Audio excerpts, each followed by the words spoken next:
If you ask Americans to describe the middle class, they often speak in images rather than definitions. A modest house on a quiet street, a dependable job, children playing in a backyard, a car in the driveway, and a sense of security that tomorrow will be predictable, maybe even better than today. It feels so familiar that many assume it has always existed, as if the middle class were a natural part of American life. But it was not. For most of the nation's history, a true middle class was almost impossible. The American middle class, the vast economic engine that shaped the culture and identity of the United States, was something built slowly and painfully over the course of a turbulent century. It was not the product of chance. It was the result of industrial revolutions, political battles, wars, depressions, new technologies, shifting social values, and the everyday efforts of millions of ordinary people. By the year 2000, this middle class accounted for more than half the nation's economic activity. They bought homes, cars, appliances, televisions, and later computers. They filled schools and universities. They paid taxes, built neighborhoods, and worked in the industries that powered America's rise. And yet, at the beginning of the 20th century, none of this seemed possible. In the early 1900s, the United States was a chaotic mix of rapid industrialization, mass immigration, and extreme inequality. Immigrants poured into cities looking for opportunity, but found overcrowded housing, exhausting factory work, and wages so low that survival was often the only goal. Children worked long hours in dangerous mills. 12-hour workdays were normal. At the same time, industrial titans like Rockefeller, Carnegie, and Morgan accumulated wealth on a scale the world had rarely seen. The gap between rich and poor was so vast that the idea of a broad, stable middle class barely existed. Yet hidden inside this turmoil were the early sparks of change. Factories were becoming more efficient. Railroads connected distant regions, shrinking a giant nation into something more manageable. Scientific management promised new ways to organize production. Electricity began spreading into homes and workplaces. Mass production was emerging. And for the first time, it became possible to imagine a society where ordinary workers could earn enough not just to survive, but to live with a sense of stability. But this transformation required far more than imagination. It required enormous disruptions, wars that mobilized entire populations, economic collapses that forced politicians to rethink the role of government, public programs that redefined opportunity, labor movements that demanded dignity, and cultural shifts that turned consumer goods into symbols of identity. The story of the American middle class is not simply about wages or tax rates. It is about how a nation repeatedly reinvented itself. It is about how America turned a population of struggling workers into a massive economic powerhouse, and then used that power to reshape its own society.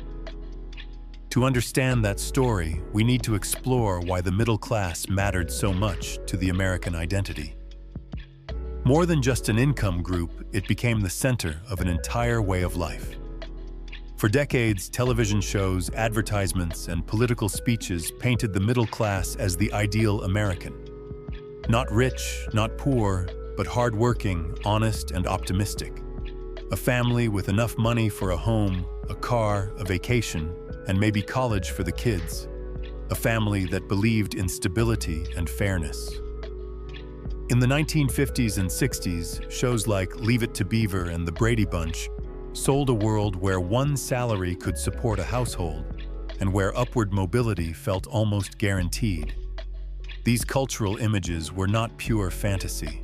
For roughly 3 decades after World War II, millions of Americans really did live this way. Highways expanded across the nation. Factories offered stable, well-paid work. Home ownership rose sharply. Suburban communities exploded in size. A single income could often support a family of 4. It was a unique moment in economic history, but it was also fragile, built on foundations that took decades to develop and that could be shaken by global events, policy changes, or economic shifts. The question then is simple but profound. How did the United States build this massive, influential middle class? And why did it happen in America rather than elsewhere? To answer that, we will travel through a century of transformation.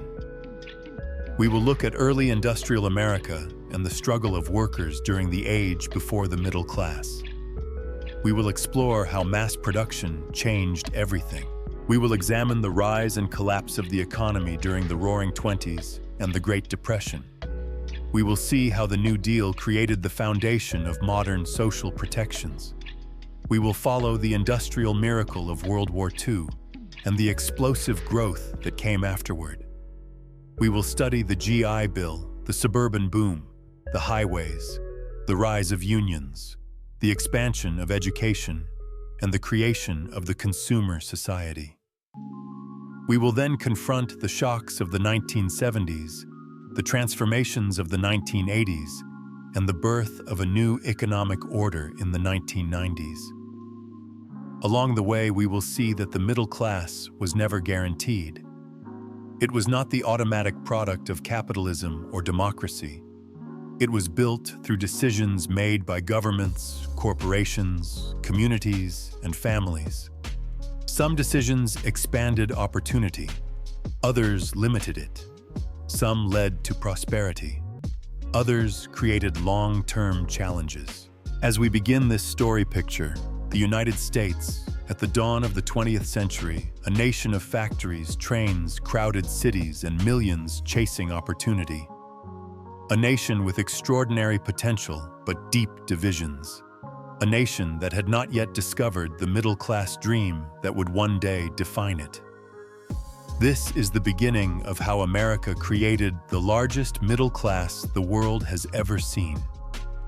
A class that reshaped the nation, influenced global culture, and transformed the meaning of the American dream. In the early years of the 20th century, America was a nation standing on the edge of transformation, but it was also a place defined by harsh realities that most modern Americans would struggle to imagine.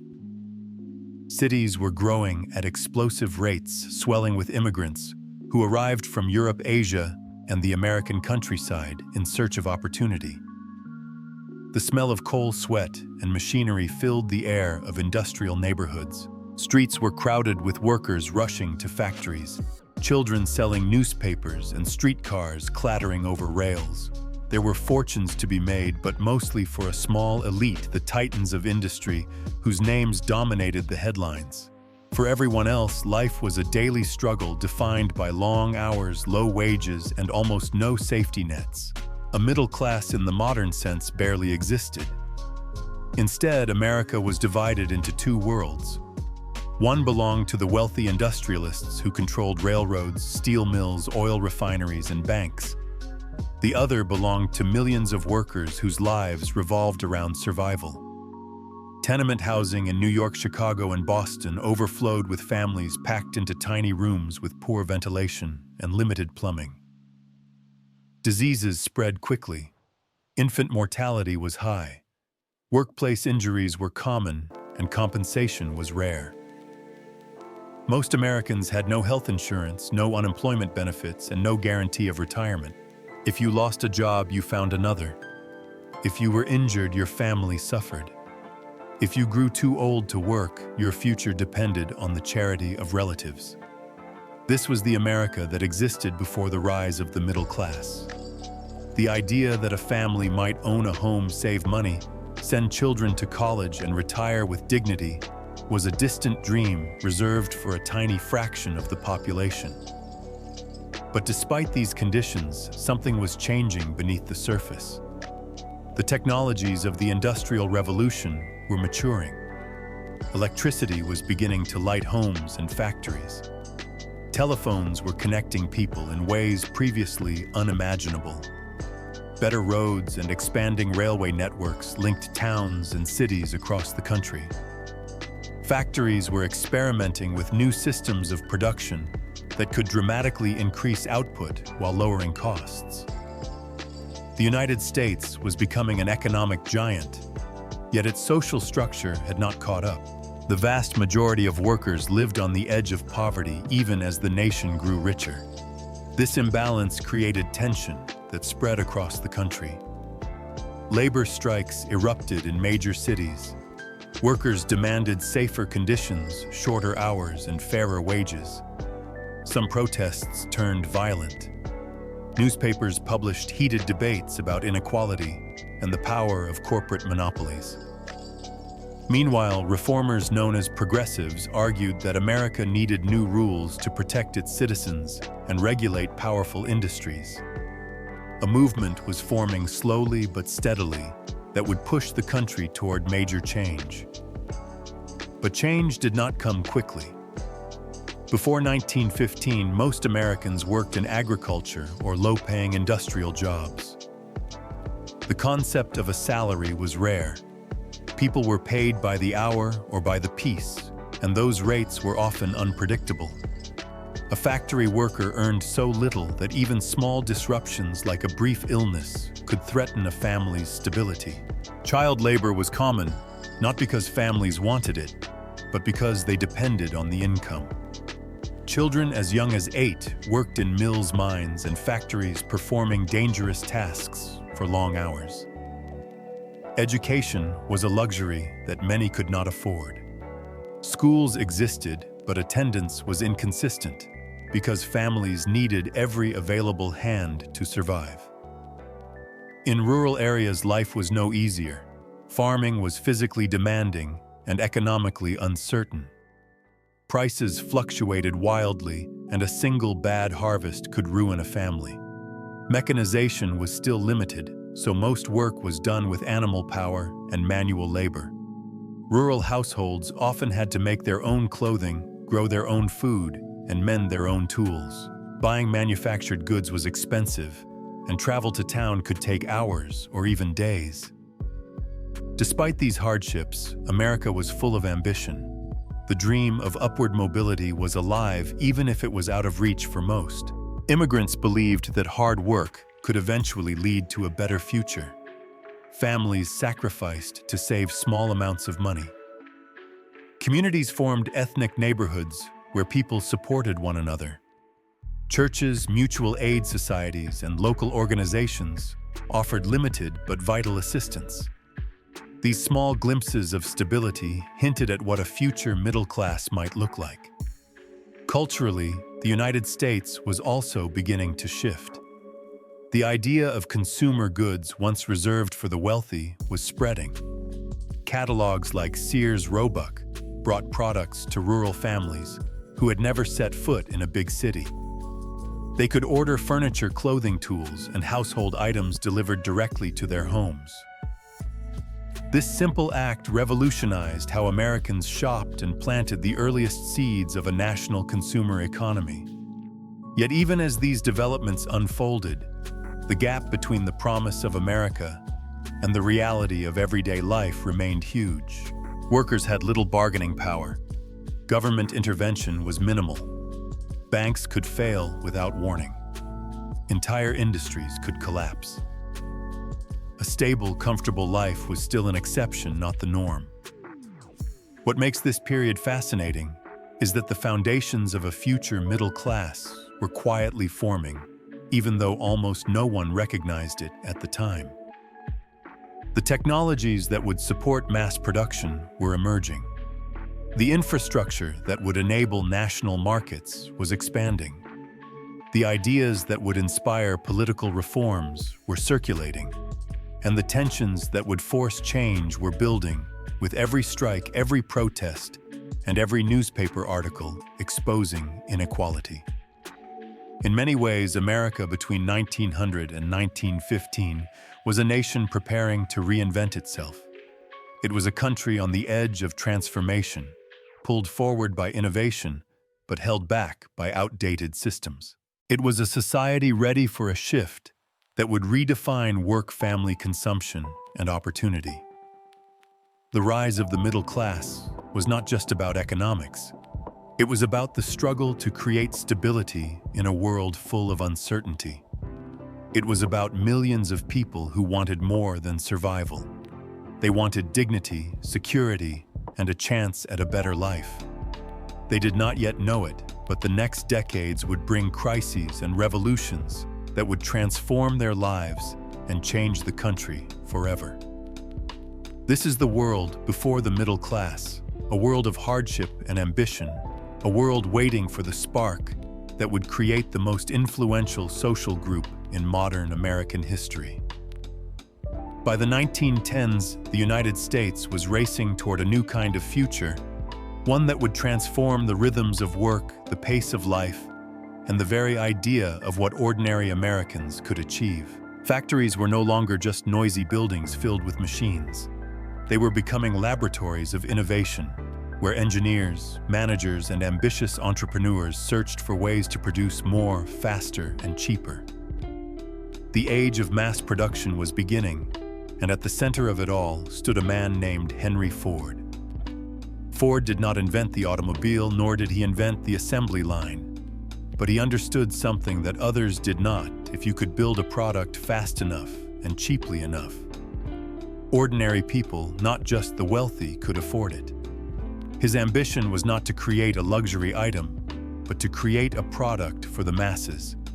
And in doing so, he would help reshape the American economy and set the stage for the rise of the middle class. Before Ford cars were handcrafted machines assembled by skilled workers.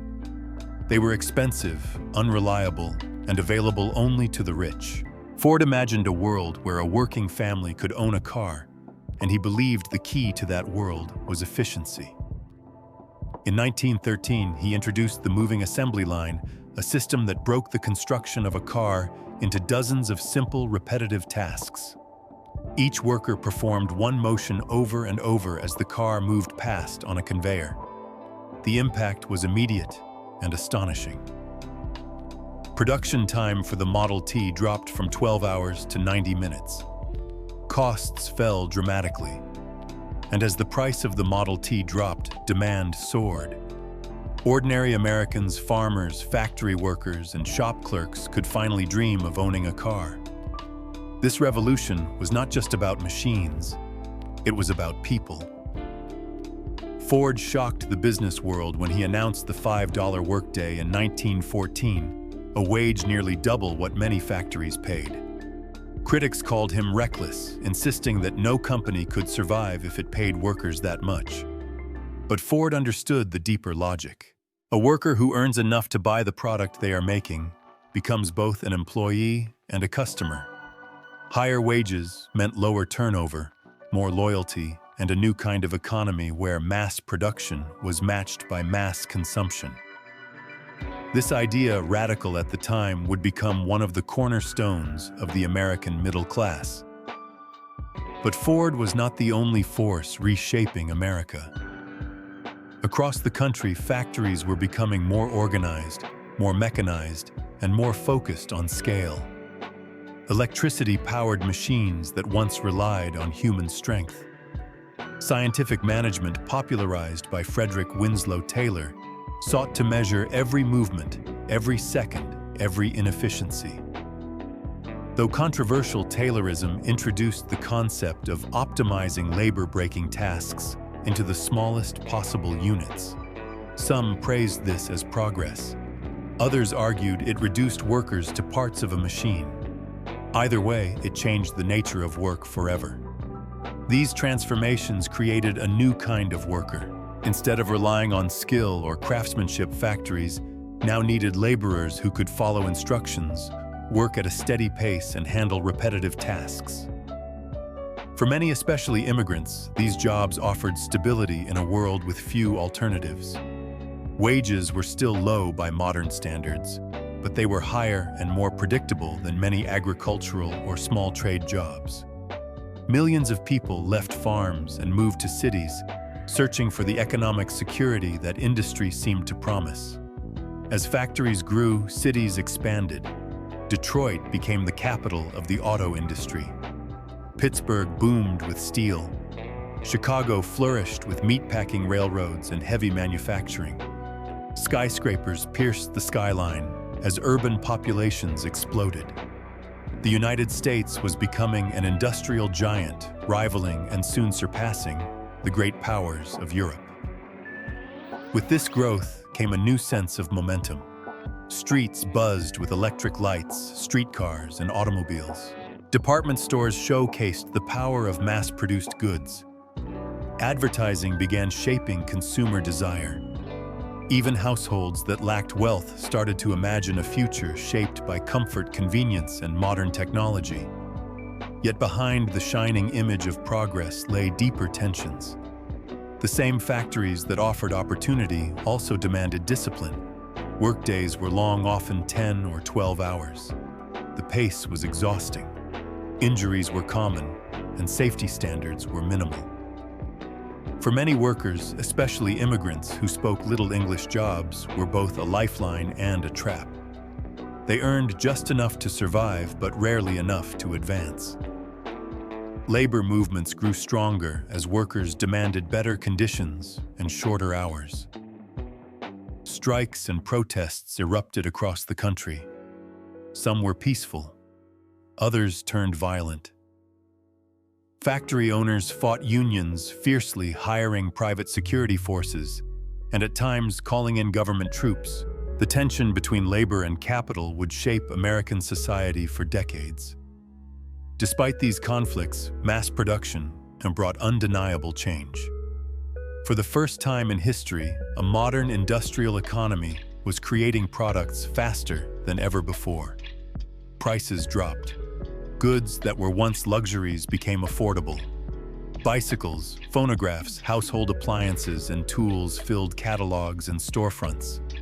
This democratization of products laid the groundwork for a consumer culture that would eventually help sustain a massive middle class. Beyond economics, mass production changed how Americans saw themselves. Farmers who once lived isolated lives could travel farther with automobiles. Workers who had little free time could now enjoy occasional leisure as efficiency increased. Newspapers carried stories from coast to coast, building a sense of national identity. Inventions like the radio, still in their infancy, hinted at a future where information would be shared across the country instantly. These shifts created a subtle but powerful transformation in American mindsets. People began to expect more from life. They dreamed of wages that allowed comfort homes with modern utilities and opportunities for their children. They connected progress with possibility, believing that technological and industrial advances could improve their fortunes.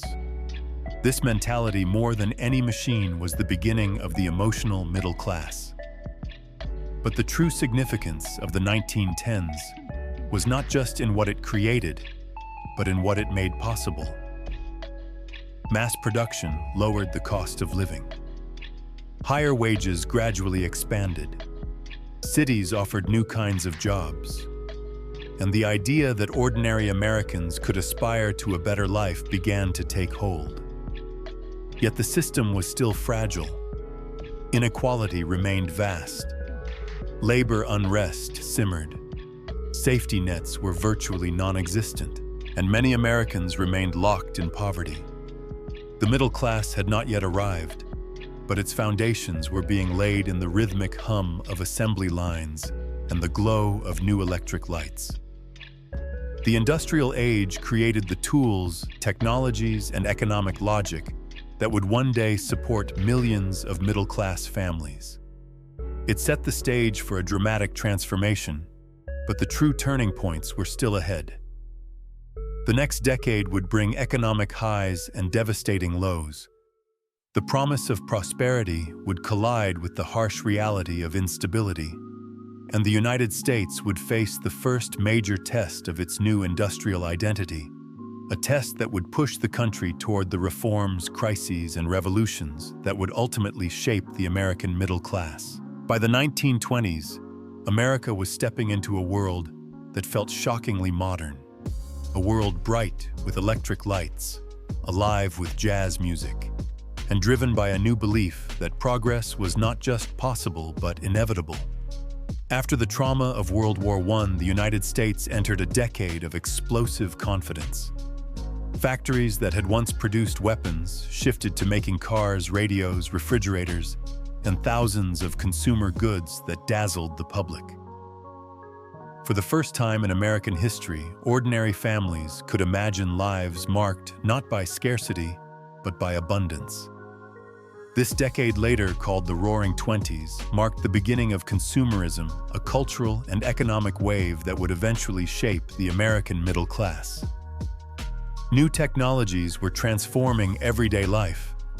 Electricity spread rapidly through urban areas, powering appliances that dramatically reduced the labor of managing a household. Radios brought entertainment and news directly into living rooms, creating a shared national culture.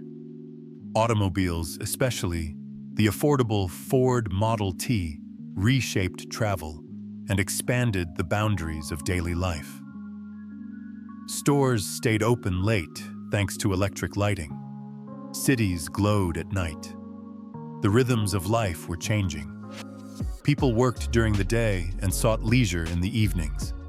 The idea of free time, once a rare luxury, was becoming an expectation. But the real revolution was not in the products themselves, it was in how they were sold. Advertising became a powerful force, turning consumer goods into symbols of identity, status, and aspiration. Marketers began using psychology, suggesting that products could transform lives. A refrigerator meant modernity. A radio meant sophistication. A car meant freedom. The message was simple and irresistible. The good life was something you could buy. This shift reflected a deeper cultural transformation. For previous generations, owning things had been about function. In the 1920s, owning things became about meaning. A family buying a washing machine was not just purchasing a tool. They were stepping into the future. A man buying a car was not just getting transportation. He was embracing independence. Consumption became emotional, and that emotion drove the economy. Yet none of this would have been possible without a new financial innovation that quietly changed everything: installment credit. Before the 1920s, most people had to pay for goods up front. But as companies sought to reach more customers, they introduced payment plans that allowed families to buy expensive items and pay over time. This concept was revolutionary. A factory worker who could never afford a radio at full price could now have one immediately and pay a few dollars each month. Suddenly, modern life was within reach for millions. Installment credit created the earliest version of the American consumer culture, a culture built on the idea that families could borrow against their future to improve their present. It expanded opportunity, but it also introduced a new kind of vulnerability, a vulnerability that would become painfully clear by the end of the decade.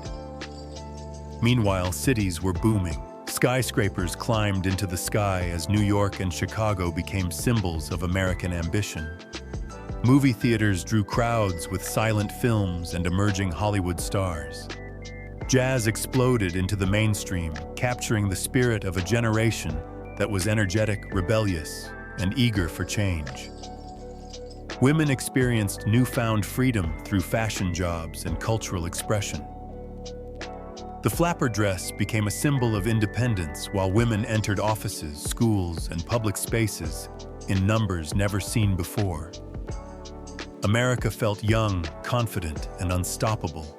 Beneath this optimism, the economic engine of the 1920s was running faster than ever. Mass production increased output at unprecedented rates, while rising wages began lifting millions of workers. Between 1922 and 1929, industrial productivity soared by more than 50%. At the same time, consumer prices remained relatively stable, meaning that goods became more affordable. For many families, this was the moment when the dream of upward mobility felt real. A single income could support a home, fuel leisure activities, and buy the modern conveniences that defined the decade. Businesses expanded rapidly, supported by a booming stock market that attracted ordinary Americans for the first time. People who had never invested before were buying shares on margin, borrowing money in hopes of quick profits. Newspapers celebrated the market as a symbol of American ingenuity and destiny. Economists and politicians declared that prosperity was permanent. But prosperity was not evenly distributed. Rural America struggled as crop prices collapsed. Black Americans in the South faced systemic discrimination and economic exclusion. Immigrants and factory workers still endured low wages and long hours. The wealthiest Americans, especially investors and industrialists, captured a huge portion of the decade's gains. The seeds of inequality were growing, even as the nation celebrated its success. Despite these issues, the Roaring Twenties continued to accelerate. The U.S. became the world's leading economic power, exporting goods, culture, and confidence across the globe. The idea of the middle class, though still fragile, was beginning to take shape. More families could afford goods that offered comfort and convenience. More homes had electricity, running water, and modern appliances. Entertainment became a staple of everyday life. Consumerism was becoming a habit, a rhythm that shaped the nation's culture and economy. Yet the very forces that drove this prosperity also created instability. The stock market soared not because of solid fundamentals, but because of speculation. Installment credit allowed families to buy more, but also increased debt. Overproduction flooded markets with goods faster than consumers could absorb them. Factories expanded based on optimism rather than sustainable demand. The American economy was becoming a high-speed machine, powerful but dangerously unbalanced. As the decade progressed, small cracks began to appear. Debt levels rose. Farmers struggled. Industrial workers faced uneven employment. But few noticed, or perhaps few wanted to notice. The 1920s were too bright, too exciting, too full of promise. It felt as if the country had finally discovered a formula for endless prosperity. What Americans did not know was that they were racing toward one of the most devastating economic collapses in history. The Roaring Twenties had created consumerism, modern identity, and the early shape of a middle-class lifestyle. But it had also built a fragile foundation, one that would crumble in 1929, triggering a chain reaction that would ultimately force the United States to rethink its entire economic system. For now, however, the country danced to the rhythm of jazz, drove new cars down paved roads, and filled their homes with inventions that made life easier and richer. The promise of modern America had arrived. The question was whether it could last. By the end of the 1920s, America was living in a dream built on optimism, credit, and a belief that prosperity would never end, but beneath the bright lights of the Roaring Twenties. The foundations were already cracking. And when the collapse finally came in 1929, it hit with a force that stunned the nation and shattered any illusion that the good times could last forever. The stock market crash of October 1929 was not just a financial event. It was a psychological shockwave that rippled through every corner of American life. In a matter of days, billions of dollars in paper wealth evaporated. Investors who believed they had secured their futures suddenly found themselves ruined. Banks that had lent aggressively began to fail as panicked depositors lined up outside their doors, demanding money that no longer existed. Factories slowed, then halted. Businesses closed. Unemployment soared. Within a few short months, the American economy, once the envy of the world, was in free fall. What made the Great Depression devastating was not simply the collapse of the stock market, but the collapse of confidence itself. Families who had embraced installment credit could no longer make payments. Companies that relied on constant consumer demand faced warehouses full of unsold goods. Banks, already fragile, collapsed in waves, taking people's life savings with them. The United States had no federal insurance to protect deposits, no stimulus plans ready to deploy, and no modern safety nets. When the economy fell, it fell hard. By 1932, unemployment reached 25%. That meant 1 in 4 Americans had no job, and in many cases, no way to support their families. In cities, men wandered the streets with signs that read, "We'll work for food." Soup kitchens stretched for blocks. Shantytowns made of scrap wood and metal sprang up on the outskirts of major cities. People called them Hoovervilles, a bitter reference to President Herbert Hoover, who many blamed for the crisis. Rural America suffered just as deeply, but for different reasons. Farmers who had expanded aggressively during the boom years suddenly found themselves drowning in debt. Crop prices collapsed. Wheat and corn that once brought profit now sold for pennies. To make matters worse, the Dust Bowl ravaged the Great Plains. Years of poor farming practices, combined with severe drought, created massive dust storms that choked crops, destroyed farms, and forced thousands of families to flee. For many, the American dream was not just slipping away, it was turning to dust in their hands.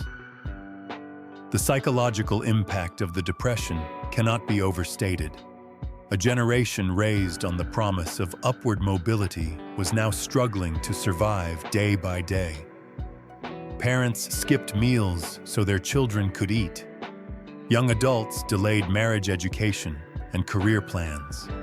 Families moved in together to save money. Pride, once a cornerstone of American identity, gave way to desperation. Yet even in the midst of despair, something important was happening. The Depression exposed the fragility of an economy built on speculation, inequality, and unchecked markets.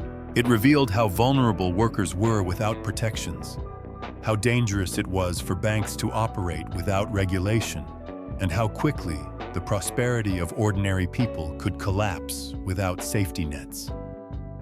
The crisis forced the nation to ask fundamental questions about capitalism, fairness, and the role of government. Before the 1930s, the federal government played a limited role in economic life, but the severity of the Depression demanded intervention on a scale never seen before. When Franklin Delano Roosevelt took office in 1933, he inherited a nation on its knees. Banks were failing daily. Millions were jobless. The mood of the country was grim. Roosevelt understood that restoring confidence was just as important as restoring the economy. In his first 100 days, he launched a whirlwind of reforms known as the New Deal. These programs, agencies, and regulations did not end the Depression immediately, but they fundamentally reshaped the relationship between the American people and their government. The Emergency Banking Act stabilized the financial system. The Federal Deposit Insurance Corporation guaranteed deposits, preventing panicked withdrawals. The Securities and Exchange Commission was created to regulate Wall Street and reduce reckless speculation. Public works programs hired millions, building roads, bridges, dams, airports, and schools. The Civilian Conservation Corps put young men to work, restoring forests and parks. The Social Security Act provided pensions for seniors and unemployment support for those who lost their jobs. The National Labor Relations Act empowered unions and protected workers' rights to organize.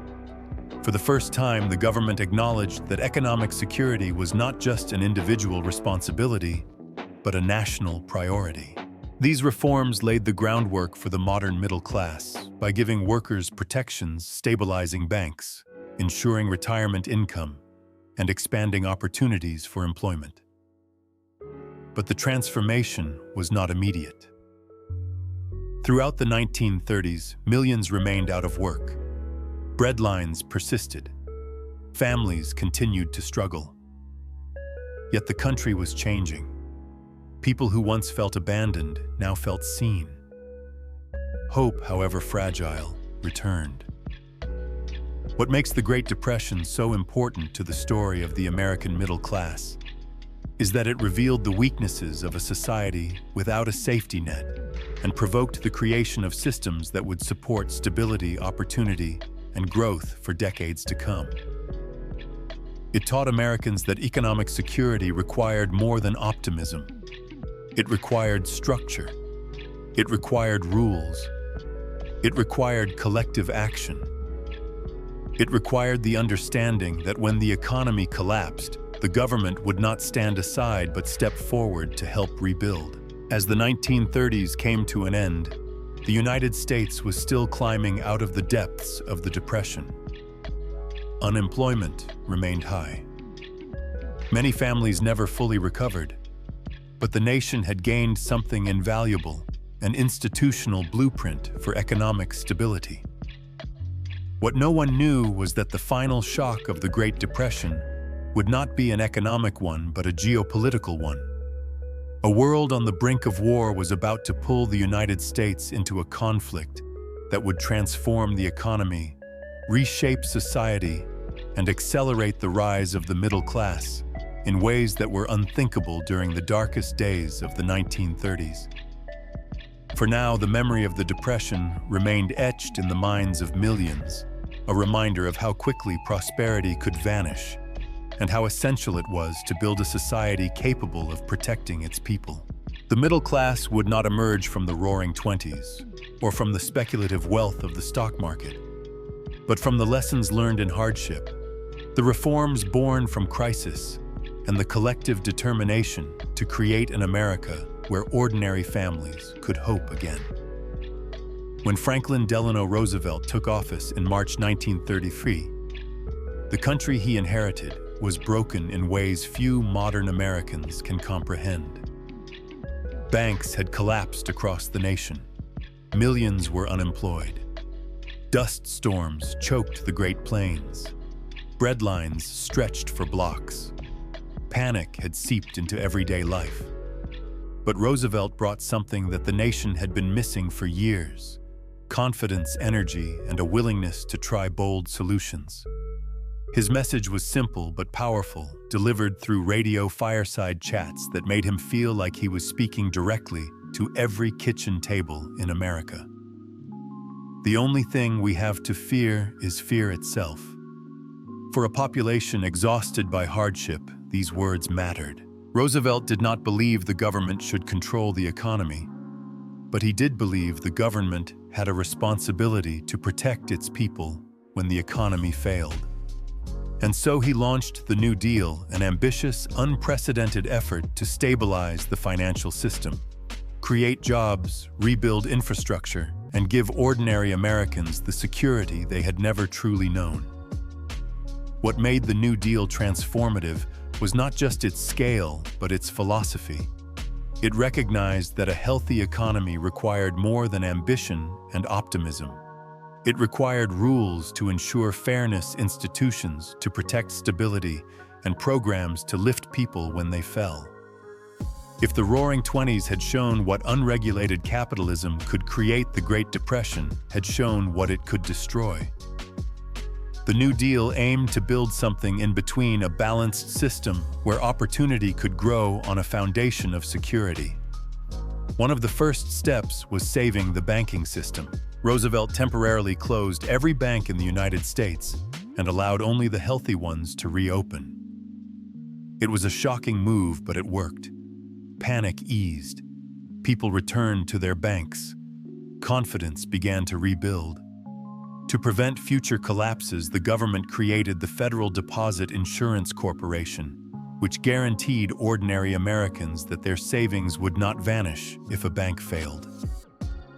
This single reform changed the psychology of banking forever and would become one of the most important pillars of middle-class stability.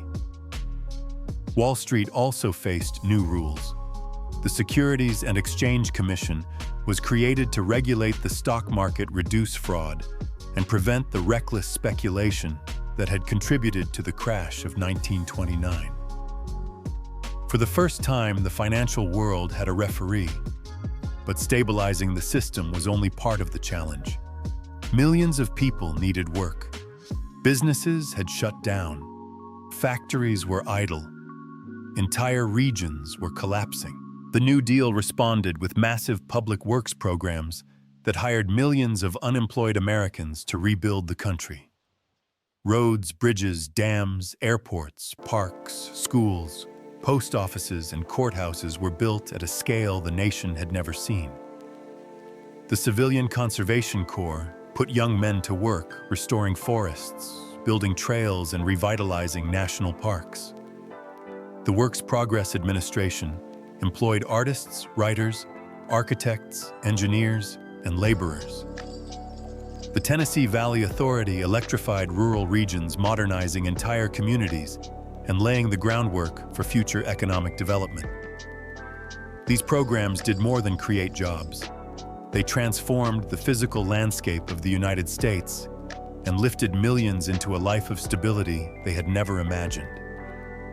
Families who had lived in fear of eviction, hunger, and loss suddenly had income, purpose, and hope.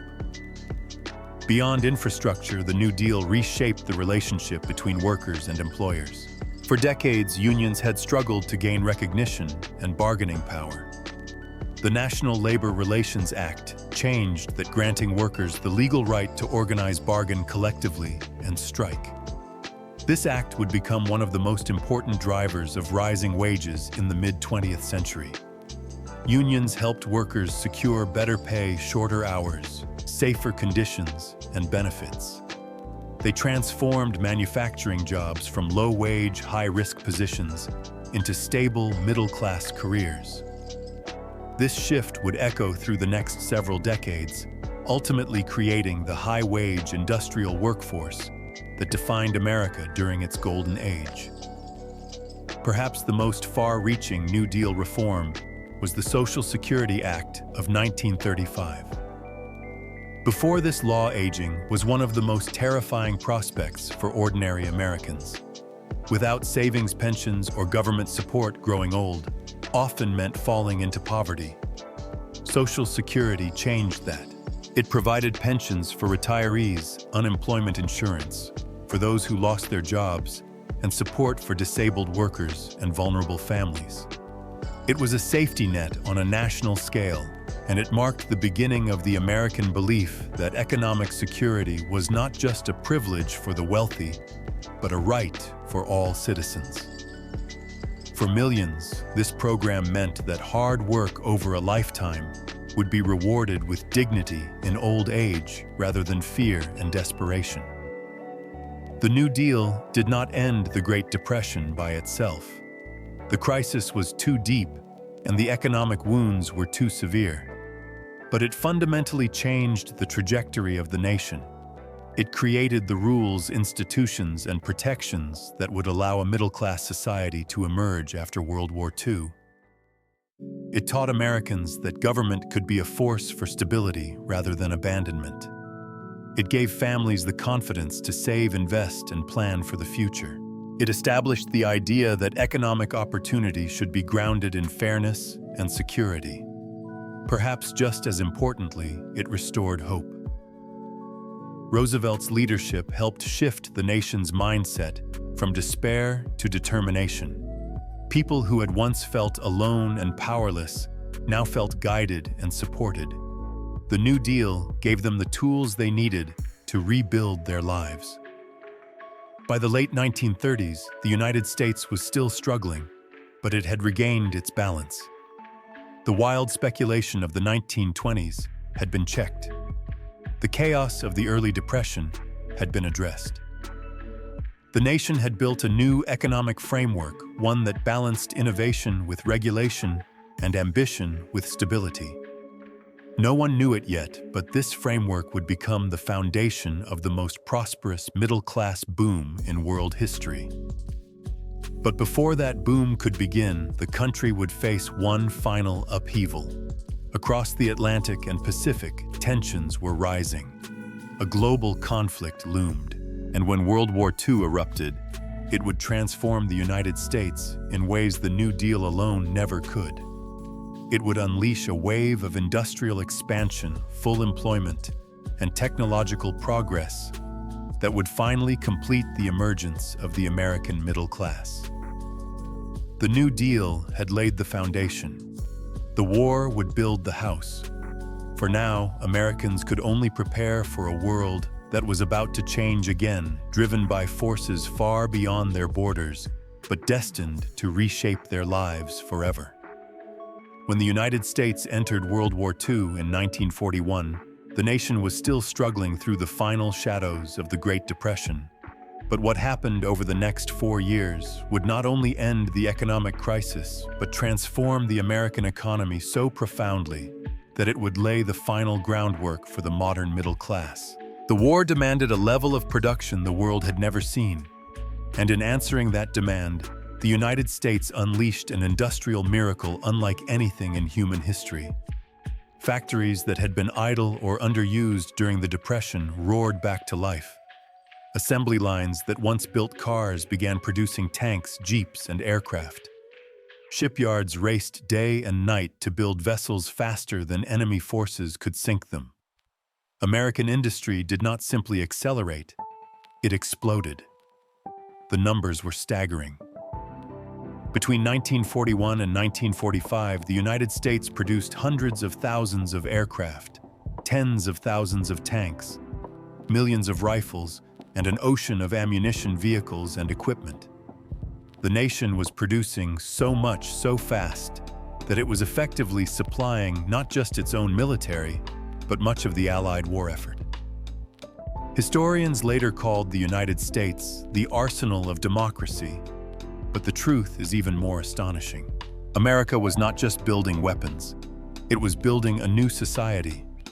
For the first time in well over a decade, unemployment virtually disappeared.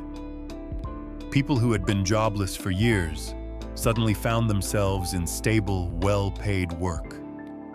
Men enlisted in the military or worked in defense industries. Women entered the workforce in record numbers, taking jobs once considered unimaginable for them. The iconic image of Rosie the Riveter captured a profound shift in gender roles as millions of women built planes, welded ships, and managed production lines.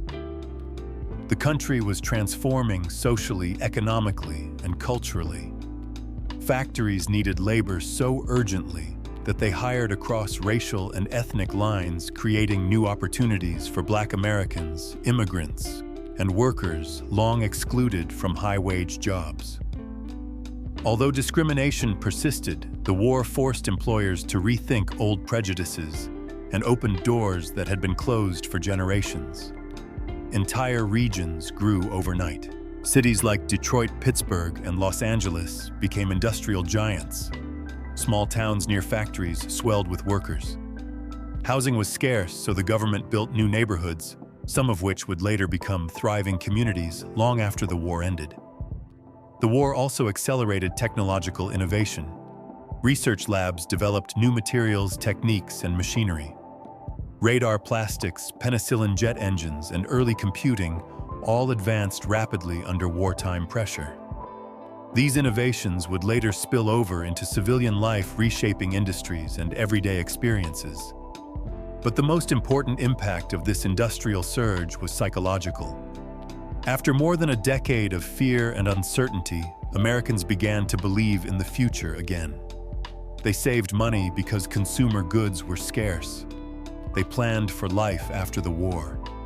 They imagined homes, families, cars, and stability. They hoped not cautiously, but confidently. Factories ran continuously, often 24 hours a day, and wages were strong. Overtime became common. For the first time, millions of families were earning enough not just to survive, but to save. Personal savings soared during the war years, creating a financial cushion that ordinary Americans had never experienced before. Government policies reinforced this new stability. War bonds allowed citizens to invest in the war effort while saving for the future. The GI Bill passed in 1944 promised returning veterans access to affordable education, home loans, and job training, a set of benefits that would later ignite the single largest expansion of the middle class in American history.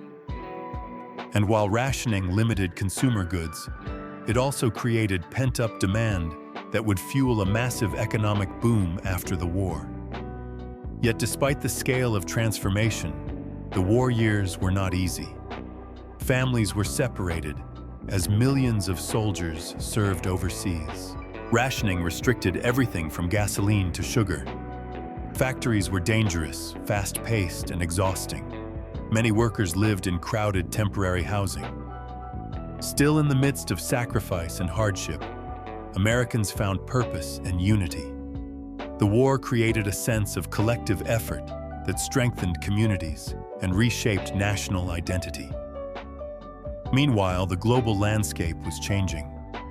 As European and Asian powers were devastated by war, American factories grew stronger. When the conflict ended, the United States would emerge not only as a military victor, but as the world's dominant economic power. It controlled half of global industrial production and held 2/3 of the world's gold reserves. No rival economy came close. This advantage allowed the United States to shape the post-war world in ways that would support decades of prosperity at home. International institutions like the IMF and World Bank were created. Trade expanded. American corporations grew globally. But the heart of the transformation remained domestic. By 1945, America was a nation full of workers with money saved, veterans with education benefits, and families ready to build a new life. The psychological trauma of the Depression had been replaced by the confidence of full employment. The instability of the 1930s had given way to the security of wartime production. The reforms of the New Deal had established protections and safety nets, and the industrial miracle of World War II had given the economy the fuel it needed for an unprecedented era of growth. All the pieces were in place for the rise of the largest middle class the world had ever seen. The war had done more than mobilize factories. It had mobilized a generation. It had shown the nation what it was capable of when every worker, every company, and every institution aligned toward a shared goal. It had taken millions out of poverty, reshaped gender roles, expanded opportunity, and planted the seeds of suburban life, educational achievement, and consumer prosperity. And perhaps most importantly, it had created expectations. Americans believed that if they worked hard, they could build a stable life. They believed the future would be better than the past. They believed in the promise of the American dream. That belief, forged in hardship and tested in war, would fuel the economic boom that followed. As the guns fell silent in 1945, American soldiers returned home to a transformed nation. They were about to ignite a demographic explosion, a housing revolution, and a consumer expansion unlike anything the world had ever seen. The stage was set for the golden age of the American middle class, and the journey into that new world was only just beginning. When World War II ended in 1945, millions of American soldiers stepped off troop ships and trains into a nation that was brimming with energy, possibility, and a sense of relief so powerful that it reshaped the psychology of an entire generation. The fear and scarcity of the Depression were fading into memory. The sacrifices of wartime were behind them. And for the first time in decades, the United States stood on the edge of a new era, defined not by crisis, but by potential. The American economy, supercharged by the war effort, was ready to convert its industrial might into consumer prosperity. Families reunited. Marriages skyrocketed. Birth rates surged, creating the generation that would come to be known as the baby boom. But beneath the excitement was a deeper transformation, the birth of the modern American middle class. Returning veterans found a country eager to absorb them into civilian life. Factories that once produced tanks and bombers now shifted to cars, refrigerators, washing machines, and televisions. Pent-up consumer demand built during years of rationing unleashed a tidal wave of spending. For the first time, millions of families could imagine a life shaped by stability, homeownership, and upward mobility. The GI Bill played a central role in this transformation. It offered veterans low-cost home loans, educational benefits, and job training. Never before had such a large share of a population been given access to higher education and affordable housing on a national scale. Millions of veterans enrolled in colleges and universities, transforming American higher education from an elite institution into a mass system accessible to ordinary families. This educational boom created a generation of skilled professionals, engineers, teachers, managers, and specialists who would define the white-collar workforce of the second half of the 20th century. At the same time, the housing market exploded. Developers began building entire communities from scratch, turning open fields into neighborhoods filled with identical houses priced for working families. The most famous of these developments was Levittown, a sprawling suburban community that offered affordable homes financed through low-interest VA loans. Owning a home was no longer a privilege of the wealthy. It became the centerpiece of American life. The suburbs represented more than housing. They offered safety space and a sense of community. Wide streets, new schools, backyard grills, and front porches created an environment that felt stable and optimistic. Families fled crowded cities for the promise of suburban comfort, and in doing so, they reshaped the physical and cultural landscape of America. By 1955, the automobile became the symbol of this new lifestyle. Highways expanded across the country, connecting suburbs to urban centers. Cars provided mobility independence and access to a wider world. Drive-in theaters, diners, and shopping centers emerged as social hubs. The car was no longer a luxury. It was a necessity, a tool that allowed families to live farther from work and enjoy the benefits of suburban life. Meanwhile, consumer goods poured into the market. Televisions became fixtures in living rooms, linking Americans through shared programming and national news. Refrigerators, stoves, and washing machines drastically reduced the labor of household chores, freeing time for leisure hobbies and family. Department stores and catalogs expanded choices. Advertising shaped desires. This new consumer culture was not just about buying things. It was about identity. The middle class was becoming something people could see, feel, and define. Jobs were plentiful. Wages climbed. For a brief period, the United States enjoyed something rare in economic history: rising productivity and rising wages moving together. Workers produced more and were paid more, creating a virtuous cycle where families could save money, buy homes, support children, and plan for the future. Companies offered pensions, healthcare benefits, and career paths that promised long-term stability. A single income, usually the father's, could support an entire household. Mothers often stayed home raising children and managing domestic life. Whether idealized or criticized, this model became the cultural blueprint of mid-century America. Yet beneath the prosperity, contradictions existed. Discrimination limited access to the GI Bill for many Black veterans due to local restrictions and racist lending practices. Redlining policies excluded minority families from suburban neighborhoods, shaping patterns of segregation that would last for generations. Women who had gained newfound independence during the war were pushed back into domestic roles. The story of the post-war boom was both triumphant and uneven. But on a national scale, the transformation was unmistakable. Between 1945 and 1955, the size of the American middle class exploded. Millions of families moved from poverty or instability into a world defined by steady paychecks, homeownership, and optimism. The shift was so dramatic that foreign observers looked at the United States with awe, noting that ordinary workers enjoyed luxuries once reserved for the wealthy. This era also reshaped the American dream. Before the war, the dream had been rooted in survival and hard work. After the war, it became about comfort, progress, and opportunity for children. Parents believed their kids would have more than they did. Education became a central expectation. Owning a home became a rite of passage. Vacations, cars, and modern appliances became symbols of success. People began to see themselves not just as workers, but as consumers and homeowners with a stake in the future.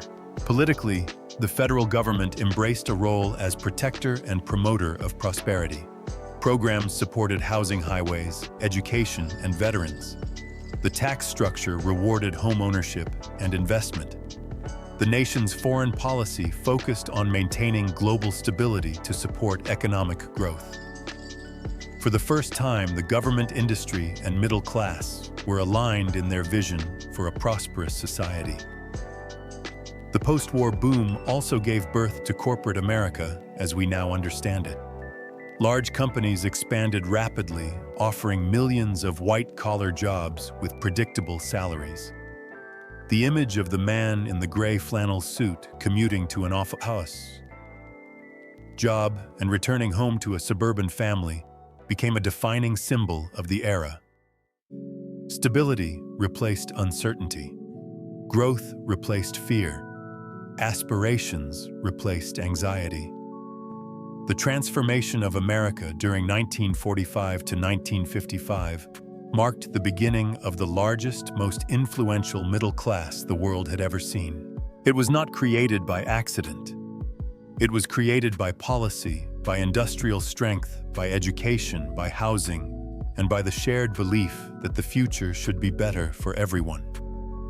The next decades would test this dream, challenge its assumptions, and ultimately expand or strain its boundaries. But in the aftermath of war, one thing was clear: the United States had entered a golden age of possibility, and millions of ordinary families were stepping into a new world where security, opportunity, and comfort were finally within reach. When the GI Bill was signed into law in 1944, few Americans realized it would become one of the most influential pieces of legislation in the nation's history, a policy so transformative that it would create the single largest expansion of the middle class ever recorded. Officially known as the Servicemen's Readjustment Act, the GI Bill was designed to help millions of returning World War II veterans transition back into civilian life. But in practice, it did something far greater. It democratized opportunity. It opened doors that had been locked for generations. It offered ordinary Americans access to education, homeownership, and economic stability at a scale the United States had never seen. The war had disrupted lives across the country.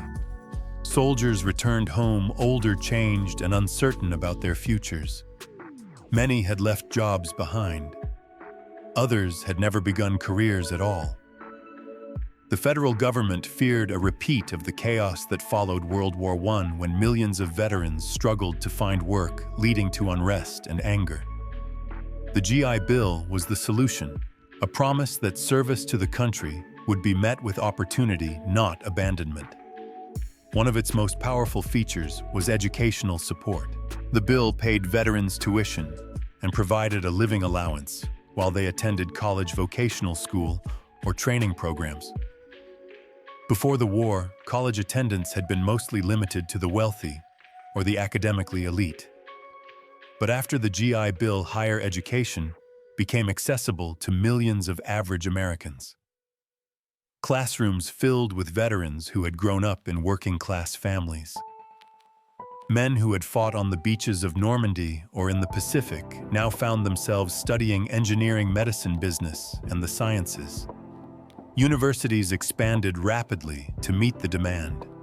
Entire careers opened up for people who would never have imagined themselves in professional fields. The United States suddenly had a new generation of educated workers, scientists, teachers, and managers. This educational revolution was not just about individual success. It was the foundation for America's technological and economic dominance in the second half of the 20th century. The GI Bill also transformed homeownership. The bill offered government-guaranteed mortgages with low interest rates and minimal down payments. For millions of veterans, this meant that the dream of owning a home was no longer a distant fantasy, but a real possibility. Suburbs exploded in growth as developers built affordable homes designed for young families. Levittown and countless other developments spread across the country like symbols of a new American lifestyle.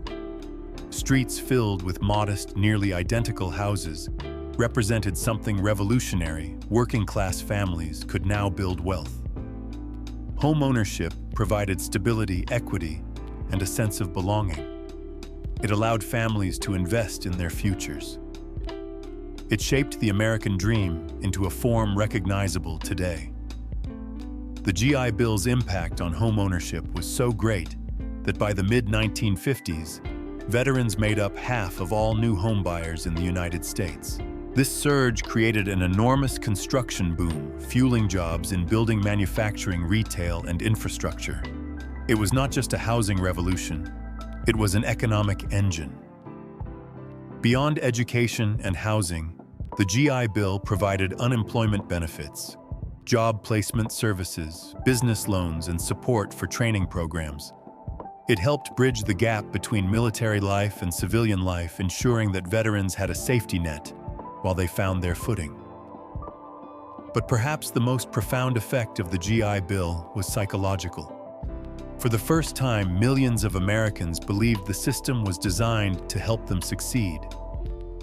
The idea that an ordinary person could go to college, own a home, build a career, and raise a family with stability became normalized. It reshaped expectations. It expanded ambition. It changed what Americans felt they deserved. This shift in mindset was the cultural foundation of the modern middle class. And yet, as transformative as the GI Bill was, its benefits were not evenly distributed. Structural racism deeply affected who received access. Black veterans often faced discriminatory lenders, segregated universities, and local officials who blocked their benefits. Many were denied admission to colleges or redirected into menial jobs. Redlining practices excluded minority communities from buying homes in suburban areas where property values grew. As a result, while white families built generational wealth through home ownership and education, many black families were systematically denied the same opportunities. This injustice would contribute to racial wealth gaps that persist to this day. Still, despite these inequities, the GI Bill remains one of the most successful public policies in American history. It lifted millions into economic security. It expanded the American workforce. It fueled innovation research and entrepreneurship. It helped create a society where the middle class was not a privilege for the few, but a possibility for the many. By the late 1950s, the United States had become a nation where a factory worker with a high school education could afford a home, a car, a vacation, and college for their children. This reality was not an accident of free markets or blind luck. It was the direct result of deliberate policy choices. The GI Bill proved that when a society invests in ordinary people, extraordinary things can happen. It also proved that economic growth and opportunity are not just about industry or technology, but about giving individuals the tools they need to thrive. The ripple effects of the GI Bill continued for decades. The children of veterans grew up in stable homes, attended better schools, and pursued higher education themselves. Suburbs expanded, businesses grew, universities flourished. America became wealthier, more educated, and more confident. The middle class did not appear spontaneously after World War II. It was built on the foundation the GI Bill provided. Today, economists often refer to the GI Bill as the most successful wealth-building program in American history. It shaped the nation's economic structure, cultural identity, and political landscape. And while it did not solve every problem or reach every citizen equally, it proved that large-scale public investment in education and housing can change the trajectory of an entire country. As veterans stepped into their new lives, they carried with them a sense of optimism that would define post-war America. They believed in opportunity. They believed in stability. They believed in the future. And with the help of the GI Bill, they began building the world that the next generation would inherit. The story of the American middle class cannot be told without the GI Bill, because it was not simply a policy. It was a turning point, a catalyst, and the gateway through which millions of families entered a new era of possibility. It was the moment when the American dream became achievable for the many instead of the few. By the 1950s, America was undergoing one of the most dramatic geographic and cultural transformations in its history, a shift that would redefine where people lived, how they worked, how they raised their families, and ultimately what it meant to belong to the middle class. This transformation was the rise of the suburbs, a movement so large and so influential that it reshaped the American landscape from coast to coast. Before World War II, most Americans lived in dense urban neighborhoods or in rural farming communities. But after the war, a new ideal emerged, one built around single-family homes, quiet streets and communities designed for comfort rather than necessity. Suburbia was not simply a place to live. It was a blueprint for the American dream. The forces behind this shift were complex but powerful. With millions of veterans returning home and starting families, the demand for housing surged. The GI Bill made homeownership affordable, offering low-interest loans to those who had served. Developers saw an opportunity and responded with mass-produced housing on a scale that had never been attempted before. The most iconic example was Levittown, built in New York in the late 1940s. Using assembly line techniques borrowed from wartime manufacturing, the Levitt family constructed thousands of nearly identical homes, each simple, affordable, and designed for working-class families. What made these homes revolutionary was not their style, but their accessibility. Families who had spent years living in crowded apartments could now own their own house with a yard, a driveway, and enough space for children to grow. Suburbs like Levittown spread rapidly across the country, reflecting a new national desire for stability, privacy, and community. The rise of the automobile played a crucial role in this transformation. Cars were no longer a luxury, but a necessity that allowed families to live farther from cities and commute to work. As a result, suburban development and car ownership grew together.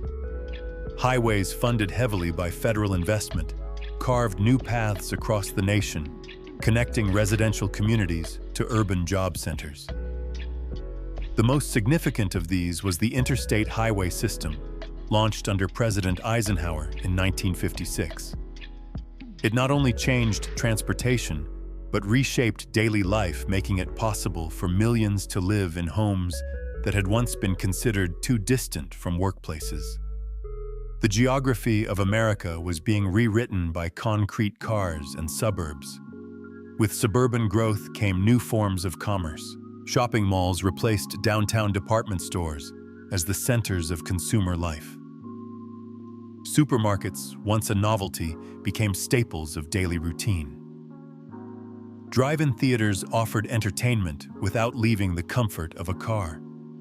These new spaces reflected an economy and culture built around mobility, consumption, and convenience, all hallmarks of the emerging middle class. Inside the suburban home, life was changing just as dramatically. Modern appliances from washing machines to refrigerators allowed families to live more comfortably. Kitchens were redesigned for efficiency. Living rooms centered around the television, which quickly became the heart of American entertainment. Backyard grills, neighborhood barbecues, Little League baseball and PTA meetings became symbols of suburban identity. It was a world designed for children's stability and routine, a world where the ideal family life seemed suddenly within reach for millions. Yet suburban America was more than a lifestyle. It was a promise.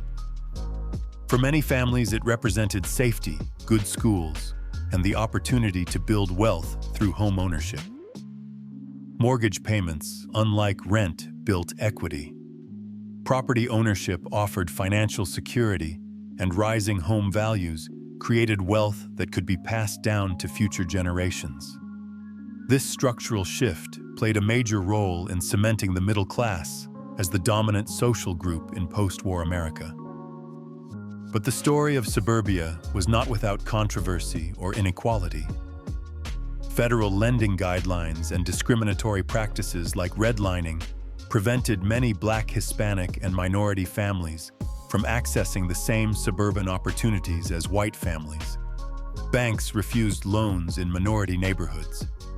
Developers explicitly barred non-white residents from buying homes.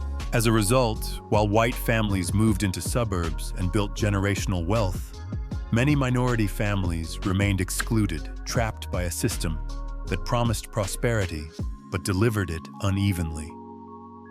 These injustices created patterns of segregation that shaped American cities for decades. Still, the broader impact of suburbia on the national economy was monumental. Suburbs created millions of jobs in construction, real estate, retail, education, automotive manufacturing, and infrastructure. New schools, hospitals, and public services emerged. The housing boom fueled demand for lumber, steel appliances, and consumer goods. The rise of suburbia became a powerful economic engine driving growth across multiple industries. Culturally, suburbia reshaped American identity. It created a sense of uniformity, stability, and predictability. It emphasized family life, home ownership, and community involvement. It fostered optimism and reinforced the idea that ordinary people could live comfortably and aspire for more. For many, it symbolized progress, freedom, and the fulfillment of long-held dreams. By the 1970s, more Americans lived in suburbs than in cities or rural areas combined. The middle class had found its geographical home, a landscape designed around the values of the era: stability, mobility, education, and consumption. The suburban boom also changed politics. Local governments became focused on zoning laws, property values, and school funding. Homeowners became a politically powerful group advocating for policies that protected their investments and communities. The suburban vote would later become a crucial force in national elections, shaping political outcomes for generations. Yet perhaps the most lasting impact of suburbia was psychological. It created a sense of belonging and possibility. Families believed they were part of something larger, a shared vision of progress and prosperity. Children grew up with space to play, neighborhoods to explore, and schools designed to support their development. Parents felt secure in their ability to provide, and the idea that the future could be brighter than the past became deeply embedded in the culture. In many ways, suburban America became the physical embodiment of the American dream, a home of one's own, a career that supported a family, good schools, safe streets, and a car in the driveway. These were not luxuries, but expectations, symbols of a society that believed prosperity should be within reach for everyone. Suburbia did not create the middle class, but it gave it a place to flourish, a landscape where stability and ambition could grow side by side.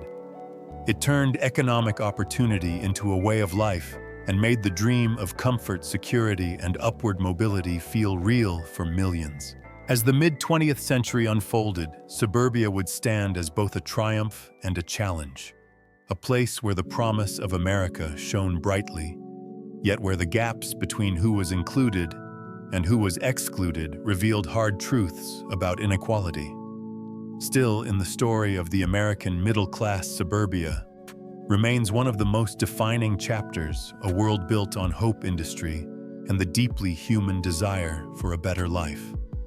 Between 1945 and 1970, the United States experienced what many historians call the golden age of the American worker, a period when wages rose steadily, jobs were secure, and a single income could support a family, buy a home, send children to college, and build a comfortable life that defined the essence of the middle class.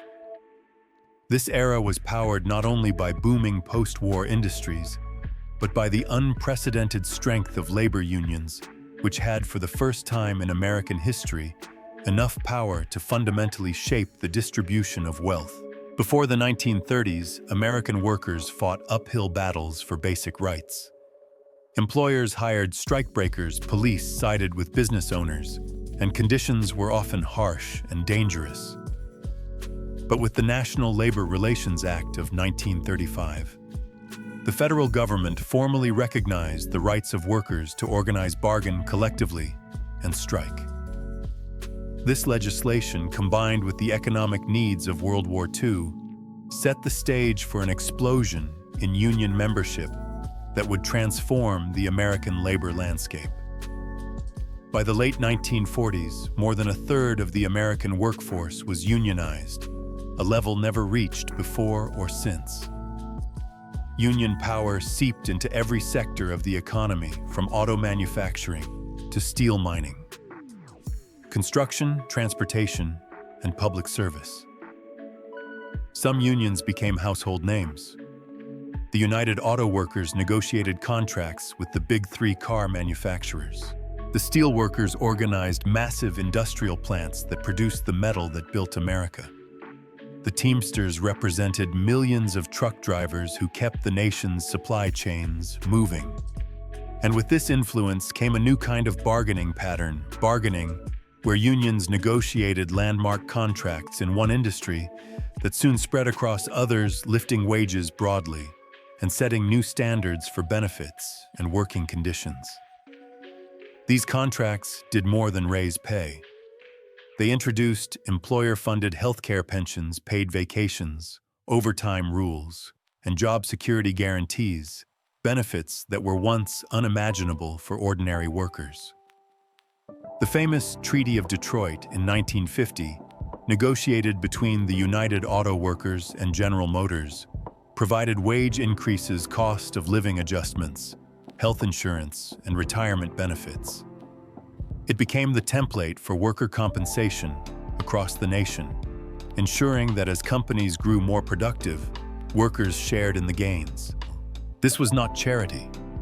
It was a recognition that a well-paid workforce was essential to a stable and thriving consumer economy. When workers earned more, they spent more. They bought cars, appliances, homes, and televisions. They saved for college and invested in their communities. Their prosperity became the engine that fueled the post-war boom. Union strength also provided stability in the workplace. Jobs that had once been grueling and precarious became pathways to middle-class security. Manufacturing plants in Detroit, Cleveland, Pittsburgh, and Buffalo became symbols of upward mobility. Immigrants, rural migrants, and veterans found stable careers in factories that offered wages far higher than service sector jobs. For many families, union membership became a source of pride, identity, and community. It was common to see multi-generational union households where fathers and sons worked in the same plants, shared the same benefits, and built wealth through steady employment. But the influence of unions went beyond wages and benefits. They shaped the cultural and political landscape of mid-century America. Unions supported public education, infrastructure investment, and economic fairness. They fought against child labor, workplace discrimination, and unsafe conditions. They advocated for minimum wage laws, unemployment insurance, and social welfare programs. Their political power helped secure many of the policies that strengthened the middle class, including the expansion of Social Security and housing programs. Unions were in many ways a counterweight to corporate power, ensuring that economic growth translated into broad social benefit rather than being concentrated among the wealthy. They also created a sense of solidarity among workers, fostering a belief that prosperity should be shared and that ordinary people deserved dignity and respect. Yet even during this golden age, union progress was uneven. Black workers often struggled to gain equal access to union membership, especially in the skilled trades where discriminatory practices persisted. Women in the workforce faced similar challenges, often relegated to lower wage positions with fewer protections. Despite these inequalities, the overall impact of unions on the American workforce was enormous. As productivity rose, wages followed. Between 1947 and 1973, worker productivity doubled, and wages nearly doubled alongside it. This rare alignment created a virtuous cycle where the benefits of national economic growth were widely shared. Homes, cars, education, vacations. These were no longer luxuries, but the expected components of a normal life for millions of families. Corporations benefited as well. The stability offered by strong unions reduced labor conflict, improved morale, and supported long-term planning. Companies could rely on a consistent workforce, and workers could rely on stable employment. This mutual understanding helped create the industrial strength that made the United States the world's economic leader during the mid-20th century. However, this era of balance did not last forever. By the late 1960s and early 1970s, cracks began to appear. Competition from foreign manufacturers increased. Automation began replacing certain types of labor. Inflation and rising costs put pressure on corporate profits. Some companies began to see unions not as partners, but as obstacles to flexibility and cost-cutting. These tensions would eventually contribute to the decline of union power in the decades that followed. But during its peak, the power of organized labor created a world where millions of Americans enjoyed a standard of living that surpassed anything seen before. It made the middle class not only attainable but widespread. It turned industrial jobs into engines of mobility. It created a safety net through employer benefits, and it gave workers a collective voice that shaped the nation's economic direction. The golden age of the American worker remains one of the most important chapters in the story of the middle class. It was a demonstration of what could happen when rising productivity was matched by rising wages, when businesses and labor found common ground, and when the nation believed that prosperity should be shared. It created a model of economic fairness that many Americans still look back on with nostalgia. And as the decades ahead brought challenges, competition, and change, the memory of this era would serve as both an inspiration and a reminder of how fragile yet powerful the middle class could be. By the 1950s, the United States was not only experiencing an economic boom, but undergoing a cultural transformation that would reshape every aspect of daily life. The arrival of the American consumer society, a world where identity, aspiration, and even national purpose became deeply intertwined with the act of buying. For the first time in history, millions of ordinary families had disposable income, free time, and access to a rapidly expanding universe of goods and services. The combination of suburban growth, high wages, technological innovation, and post-war optimism created a perfect environment for consumerism to flourish. Americans were not just purchasing products. They were purchasing lifestyles, symbols of belonging, and expressions of the middle-class ideal. At the center of this new culture was the rise of mass media. Television entered living rooms across the country, becoming the most powerful storytelling device America had ever seen. What families watched on TV shaped their understanding of success, happiness, and modern life. Shows like Leave It to Beaver, Father Knows Best, and The Brady Bunch didn't just entertain, they defined the vision of what a middle-class family should look like. Bright homes, cheerful families, and endless optimism became the template for normalcy.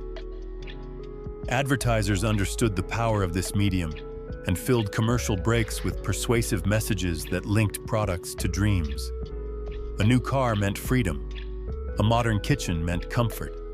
A cold soda meant happiness.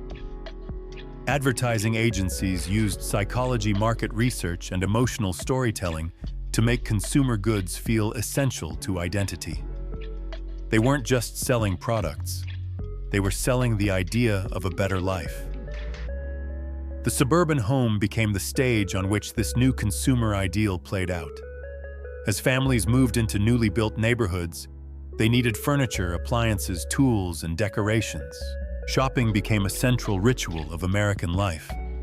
Department stores offered endless displays of household goods. Sears catalogs delivered products to rural and suburban households alike.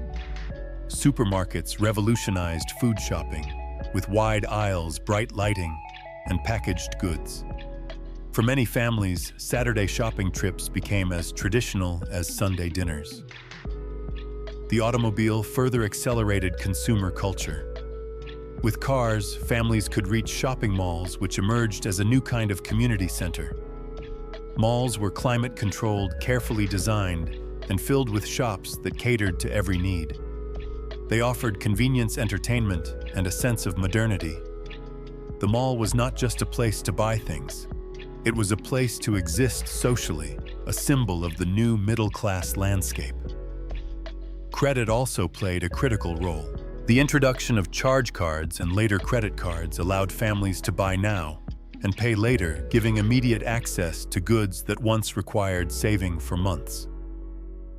This financial innovation democratized consumption, but also created a new dependency on debt, a pattern that would shape the American economy for decades. Advertising embraced this shift, encouraging families to pursue the latest trends even when their budgets were tight. A refrigerator was not just a machine. It was a marker of modernity. A television was not just entertainment. It was a window into national culture. A car was not just transportation. It was a statement of identity. Consumption became symbolic. As consumer goods filled homes, the idea of the American dream evolved. It shifted from a vision of survival or basic success into one of comfort, abundance, and personal expression. Families believed that owning things was part of achieving happiness, and this belief was reinforced by the society around them. Schools taught children about citizenship and prosperity. Movies portrayed glamorous lifestyles. Magazines celebrated the newest gadgets. Everything pushed toward a vision of progress that was material as much as it was social. But this rising consumer culture also exposed deeper inequalities. While many white families gained access to suburban homes, quality schools, and stable employment, minority families faced barriers that restricted their participation. Redlining limited access to mortgages. Segregation shaped educational opportunities.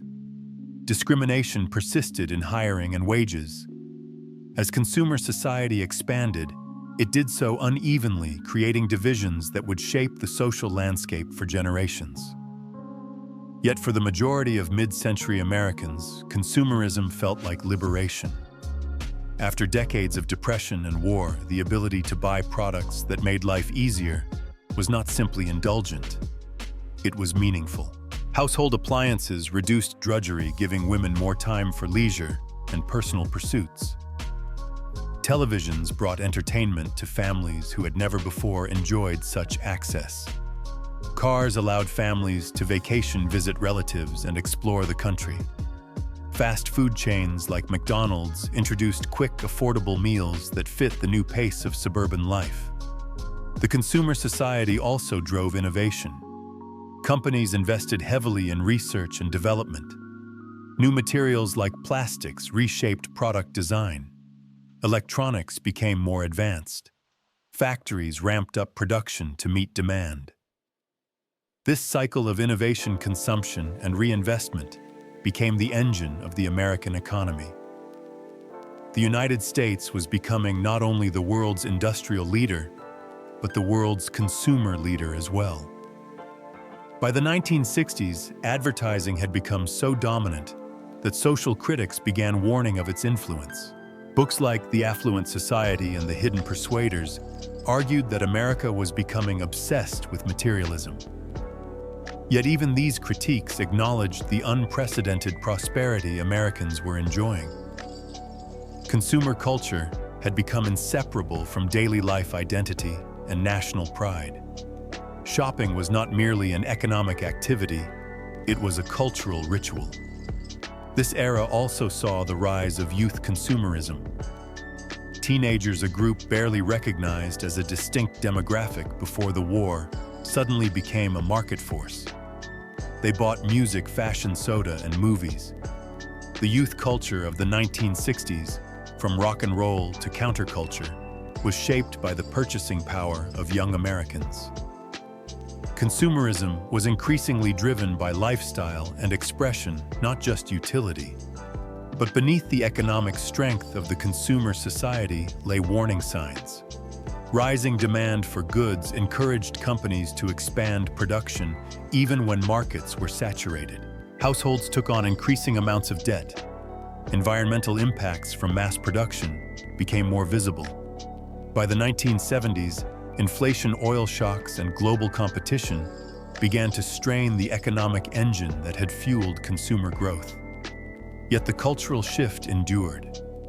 The idea that consumption was central to American life remained deeply embedded in the national psyche. Even during economic downturns, people continued to define progress through the things they owned and the lifestyles those things allowed them to pursue. In the broader story of the American middle class, the rise of consumer society was transformative. It turned economic stability into visible prosperity. It created shared cultural experiences that connected millions. It built industries, jobs, and entire communities. It gave families the means to express identity, enjoy leisure, and invest in their futures. It also revealed the complexities of abundance, the possibilities it created, and the inequalities it exposed. Above all, the consumer society of the 1950s to the 1970s taught Americans to see themselves not only as workers or citizens, but as participants in an economy shaped by desire, innovation, and choice. It redefined what it meant to live a good life and set the stage for the economic and cultural shifts that would come in the decades ahead as the middle class continued to evolve in ways both inspiring and challenging. By the middle of the 20th century, education in the United States was undergoing a transformation every bit as dramatic as the rise of suburbia or the boom of post-war industry, a shift that would redefine opportunity, reshape the workforce, and solidify the economic foundations of the American middle class. Before World War II, a college degree had been a privilege reserved for a small elite. Most Americans finished their education in high school, or earlier, moving directly into blue-collar jobs that offered stable wages. But after the war, the landscape changed.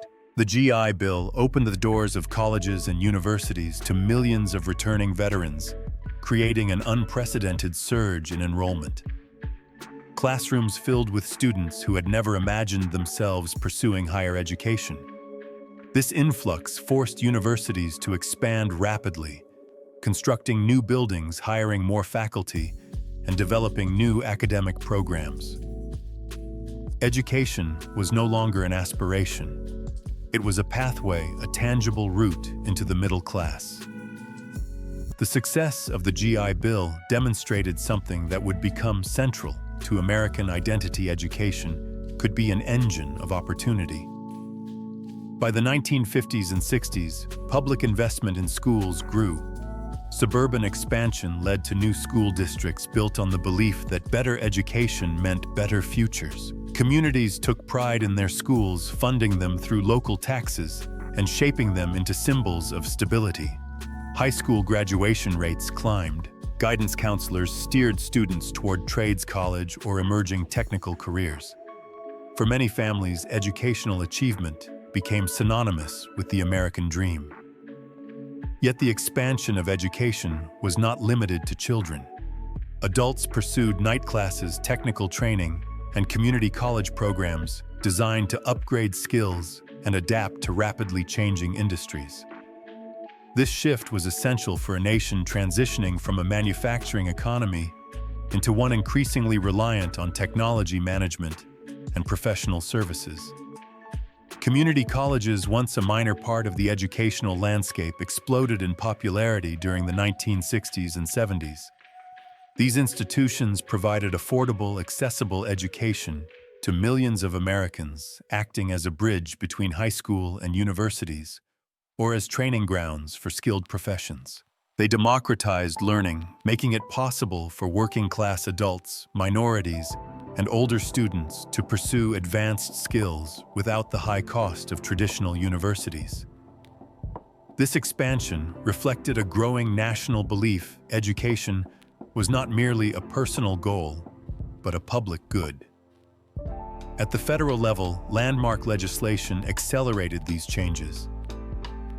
The National Defense Education Act of 1958, passed in response to the Soviet Union's launch of Sputnik, poured millions of dollars into science, math, and engineering programs.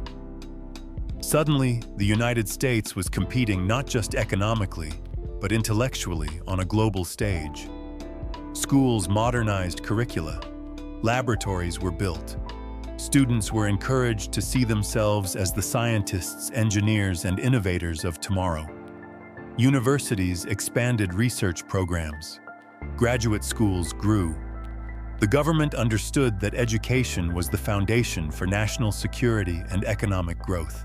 The Higher Education Act of 1965 pushed the transformation even further. It provided federal scholarships, low-interest student loans, and funding for universities to expand access. For the first time, financial barriers to attending college began to fall for millions of students. Enrollment surged. Between 1950 and 1980, the number of Americans attending college more than tripled. The workforce became more educated, more skilled, and more capable of adapting to technological change. This shift was essential in developing the modern economy. Highly educated workers filled positions in management, healthcare, technology, government, and academia. They built companies, conducted research, created new industries, and shaped public policy. The rise of white-collar professions was directly tied to the expansion of education. Families saw the tangible benefits: better wages, more stability, and greater upward mobility. The return on educational investment was clear. In this era, a college degree became the most powerful economic asset an American could possess. But the expansion of education did more than create jobs. It changed culture. It encouraged critical thinking, civic engagement, and intellectual curiosity. It widened perspectives. It allowed students from different backgrounds to meet, collaborate, and build a shared understanding of society. College campuses became centers of debate, activism, and cultural change, especially during the 1960s. Students questioned authority, challenged norms, and pushed for civil rights, gender equality, and an end to war. Education was no longer only about preparing for a career. It was a stage for personal growth and social transformation. Yet, as with other elements of the American middle-class story, this progress was uneven. Minority communities, especially Black and Hispanic Americans, faced systemic barriers to quality education. Segregated schools, unequal funding, and discriminatory policies restricted opportunities. While the Supreme Court's Brown v. Board of Education decision in 1954 declared segregation unconstitutional, real integration took decades. Many minority families remained in underfunded districts with fewer teachers, outdated textbooks, and limited resources. The promise of educational opportunity, though powerful, was not delivered equally. Still, over time, the broader trend was undeniable. Education became the great equalizer in American life. As women entered colleges in larger numbers, they gained access to careers previously closed to them. As federal programs expanded, financial aid students from poor families gained new pathways into the middle class. As community colleges grew, adults who had been left behind by earlier economic shifts found new opportunities. By 1980, the United States had one of the most educated populations in the world. The middle class was not simply defined by wages or home ownership, but by educational attainment. The idea that a child could become anything through learning became deeply embedded in American culture. Parents encouraged their children to study hard-earned degrees and climb the ladder of opportunity. This belief fueled ambition and optimism. It shaped millions of lives. It strengthened the economy. It reinforced the idea that the American dream was achievable through effort and education. The expansion of education between 1950 and 1980 was one of the most important social transformations in American history. It provided the skills needed for a modern economy. It created new career paths. It empowered women, minorities, and working-class families. It fostered innovation and expanded the horizons of what Americans believed was possible. Alongside suburban growth labor unions and the rise of consumer culture, the expansion of education stood as one of the pillars of the modern middle class. It helped turn a nation of workers into a nation of professionals, thinkers, inventors, and dreamers. And as the decades ahead would show, the strength of the middle class would increasingly depend on how well the country could educate, prepare, and uplift its people. By the mid-20th century, the American middle class was expanding rapidly. Yet for all its promise and prosperity, it was built on foundations that were far from equal. While millions of white families moved into new suburban homes, secured stable factory jobs, and accessed the benefits of the GI Bill, Black Americans, Hispanic Americans, Native Americans, Asian Americans, and other minority communities remained largely excluded from the new world that was emerging.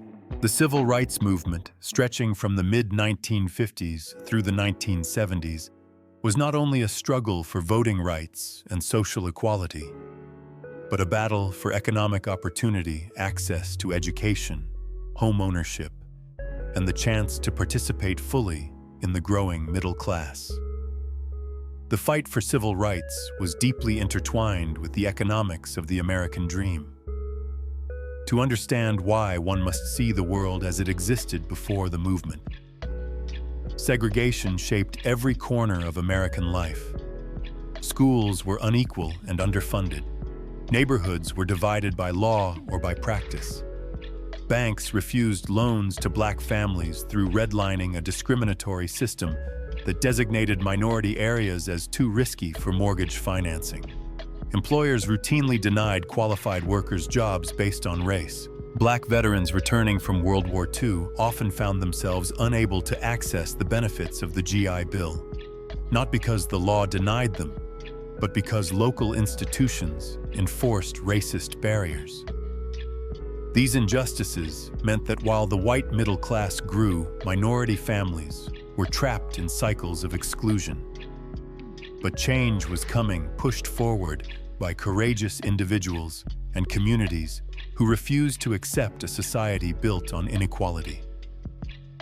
The modern civil rights movement began in earnest with the Supreme Court's landmark 1954 decision in Brown versus Board of Education, which declared racial segregation in public schools unconstitutional. This ruling challenged one of the most entrenched systems of inequality in the nation. Though implementation was slow and met with fierce resistance, it marked the first major step toward equal access to high-quality education, a crucial pathway to middle-class opportunity. Education was central to the movement. Civil rights leaders understood that without equal schooling, economic mobility would always remain out of reach. Activists fought to dismantle segregation, pursue equal funding, and open doors to universities that had long been closed to minority students. As integration slowly progressed, new generations gained access to the academic resources and networks that would allow them to rise into professional careers. Meanwhile, the Montgomery bus boycott of 1955, led by Rosa Parks and young pastor Martin Luther King Jr., showed the nation the power of collective action. What began as a protest against segregated seating became a symbol of resistance to a broader system of injustice. Citizens walked miles to work, organized carpools, and endured hardship to show that inequality could no longer be tolerated.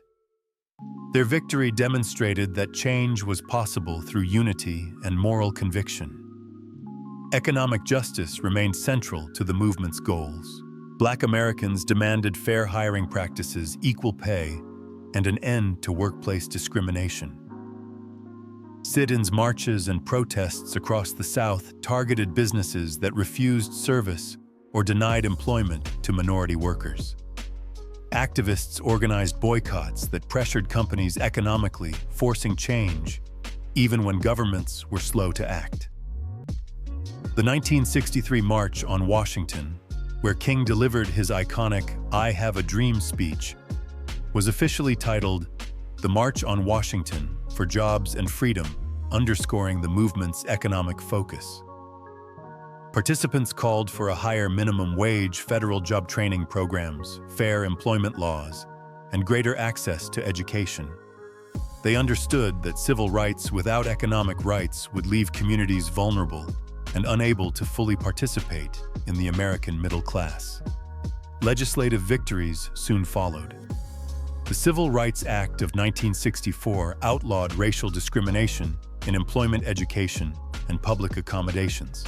It opened doors to professions that had been closed for generations and forced employers to judge applicants by merit rather than skin color.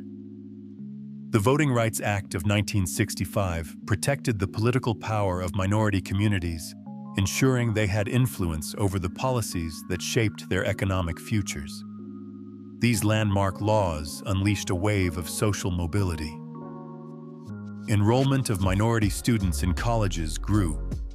Professional careers became possible. Black teachers, nurses, engineers, managers, and government workers joined the middle class in increasing numbers. For the first time in American history, the middle class began to diversify slowly but decisively. Housing remained one of the most crucial battlegrounds. Redlining and discriminatory lending had prevented minority families from buying homes in desirable neighborhoods, shutting them out from suburban growth and the wealth building that came with it.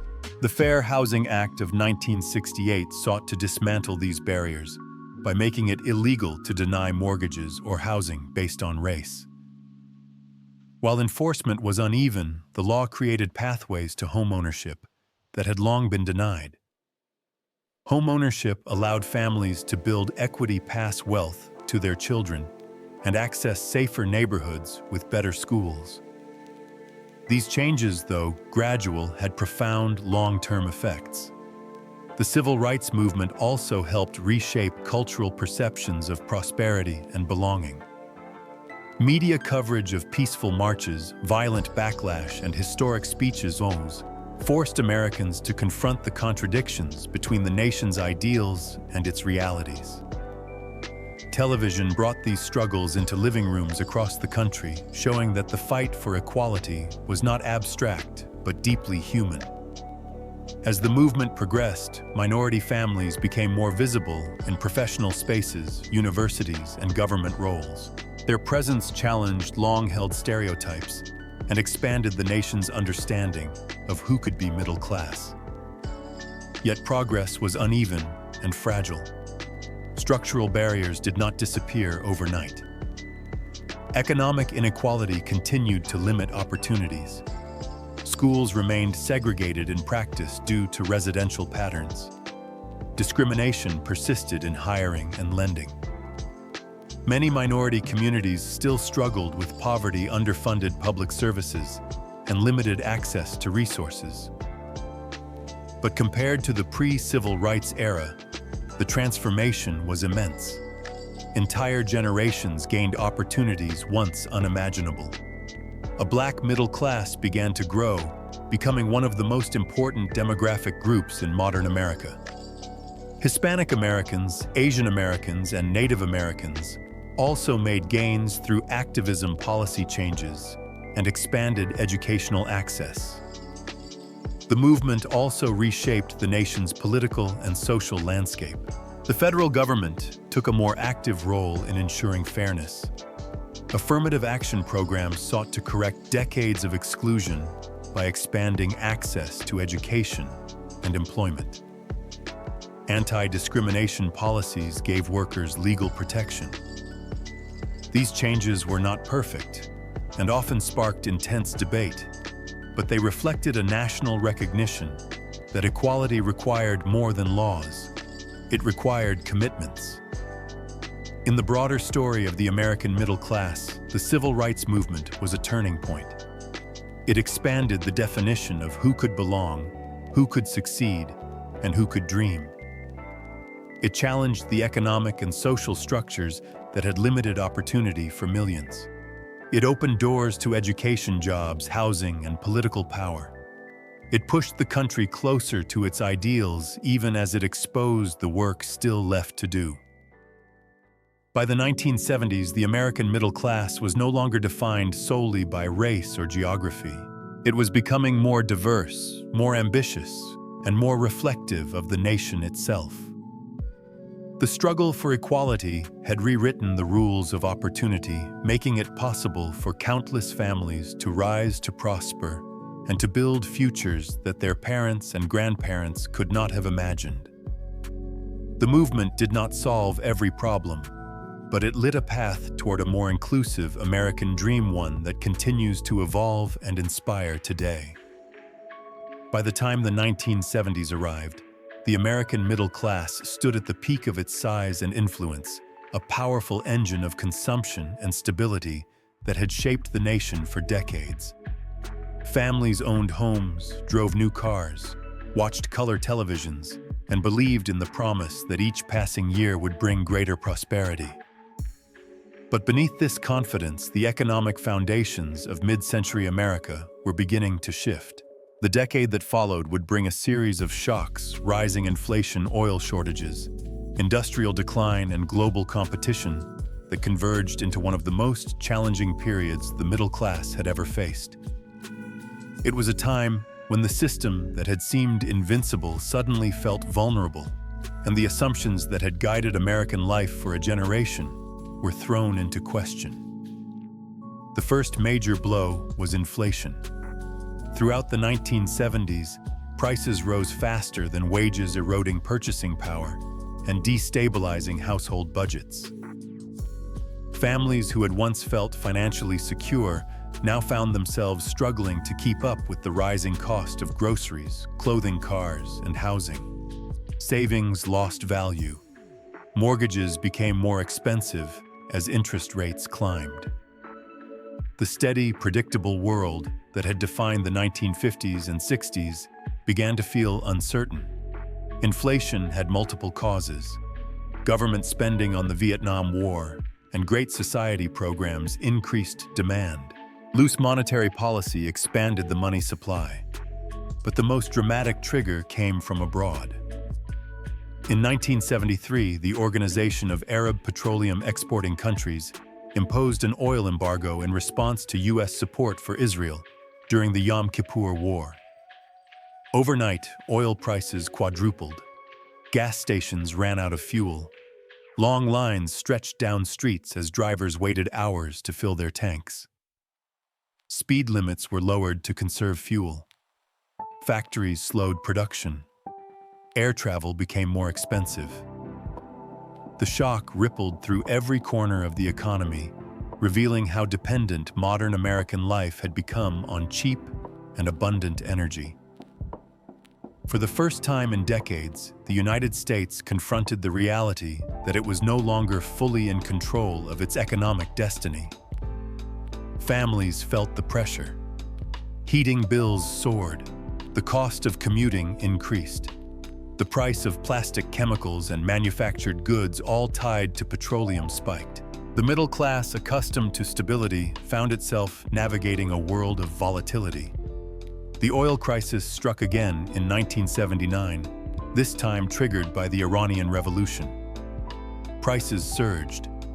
Lines returned to gas stations, and confidence already shaken slipped further. But energy prices were only part of the story. American manufacturing, once the strongest in the world, began to falter.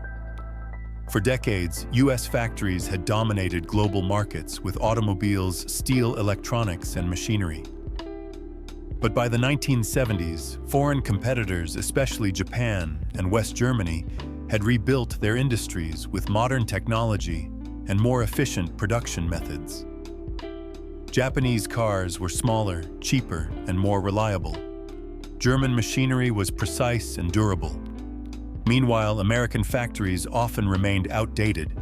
Quality control was inconsistent. Management struggled to innovate. As imports grew, domestic companies lost market share. Factories closed. Entire industries contracted.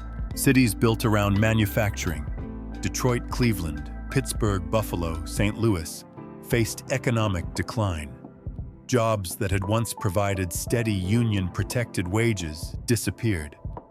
For working-class families, the dream of lifetime employment suddenly looked fragile. Some workers found new jobs in the growing service sector, but these roles often offered lower wages, fewer benefits, and less stability. The stable, predictable path into the middle class was narrowing. At the same time, the labor movement began losing strength. Union membership peaked in the mid-1970s, but economic pressures made companies more resistant to union demands. As industries struggled, management pushed for concessions, citing global competition. Factories relocated to the South or overseas where wages were lower and unions were weaker. The bargaining power of organized labor diminished, and with it the ability to secure the generous contracts that had defined the golden age of American workers. The combination of inflation, stagnant wages, and industrial decline created a new and unfamiliar economic condition: stagflation. It was a situation in which prices rose even as the economy slowed, something once thought impossible under traditional economic theory. Policymakers struggled to respond. Traditional tools for fighting inflation risked increasing unemployment, while efforts to boost growth risked accelerating inflation. Meanwhile, interest rates soared as the Federal Reserve attempted to regain control. By the early 1980s, mortgage rates reached more than 15%, putting home ownership out of reach for many families. The idea of the American dream, affordable homes, savings, financial security, felt increasingly out of step with economic reality. These pressures reshaped daily life. Couples delayed starting families. College became more expensive. Divorce rates rose as financial stress weighed on households. The optimism of the post-war era gave way to uncertainty. Americans questioned whether their children would live better lives than they had. For minority communities, the challenges were even greater. Many Black and Hispanic workers had only recently gained access to middle-class jobs, often in manufacturing sectors that were now in decline. As factories closed, these gains were threatened, reinforcing economic disparities that civil rights progress had only begun to address.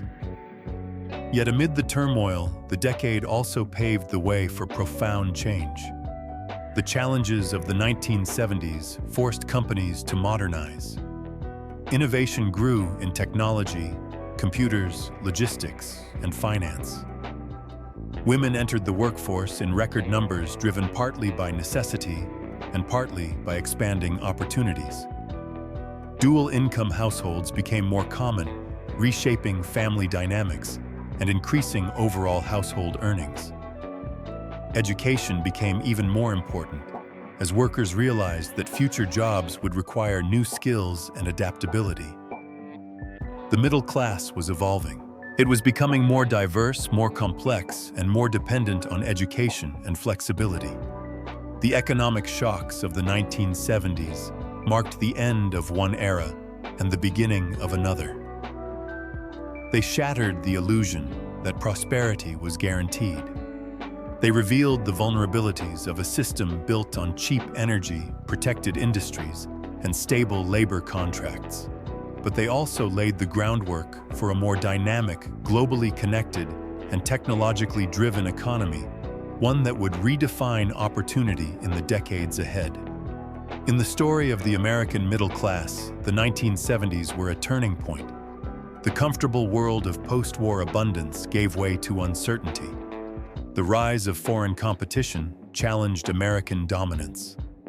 Inflation and energy crises exposed the fragility of middle-class stability. Yet through struggle and adaptation, the United States began transitioning toward a new economic paradigm. The middle class would continue to endure, but it would never again look exactly as it had during its golden age. The next chapters, from deregulation to globalization, would reshape the path to prosperity in ways that would echo into the 21st century. By the early 1980s, America was a nation in transition, emerging from the economic turmoil of the previous decade and stepping into a new era defined by bold policy shifts, rapid technological change, global competition, and a reimagining of what work and opportunity meant. The middle class that had been built through manufacturing, strong unions, and domestic prosperity was now encountering forces that would fundamentally alter the trajectory of the American economy. Deregulation, globalization, and the rise of a service and technology-based society did not destroy the middle class, but they rewired it, creating new winners, new losers, and a new understanding of what it meant to succeed in modern America. The transition accelerated under President Ronald Reagan, whose administration championed a philosophy built on tax cuts, deregulation, and reducing the power of organized labor. Reaganomics aimed to stimulate investment by lowering taxes on individuals and corporations, arguing that growth at the top would trickle down to everyone. Whether one views these policies as transformative or controversial, their impact was undeniable. Industries long protected by regulations, airlines, trucking, telecommunications, banking were opened to competition. Prices fell in some areas. New companies emerged. But deregulation also meant consolidation, bankruptcies, and intense competitive pressure on workers. Jobs that had once been stable were suddenly vulnerable to market forces. The breaking of the 1981 air traffic controllers' strike signaled a dramatic shift in labor relations. It weakened the bargaining power of unions and emboldened corporations to resist unionization. Over the next 2 decades, union membership would decline sharply, reducing the ability of workers to negotiate higher wages and benefits. This shift contributed to the widening gap between productivity and wages. While companies became more efficient and profitable, the returns increasingly flowed to executives and shareholders rather than workers. At the same time, globalization reshaped the American economy. Advances in transportation, communication, and trade policy made it easier for companies to source materials, labor, and production overseas. The world was becoming interconnected, and corporations took advantage of lower labor costs in countries like Mexico, China, and Southeast Asia. Manufacturing jobs that had defined the mid-20th century began to disappear.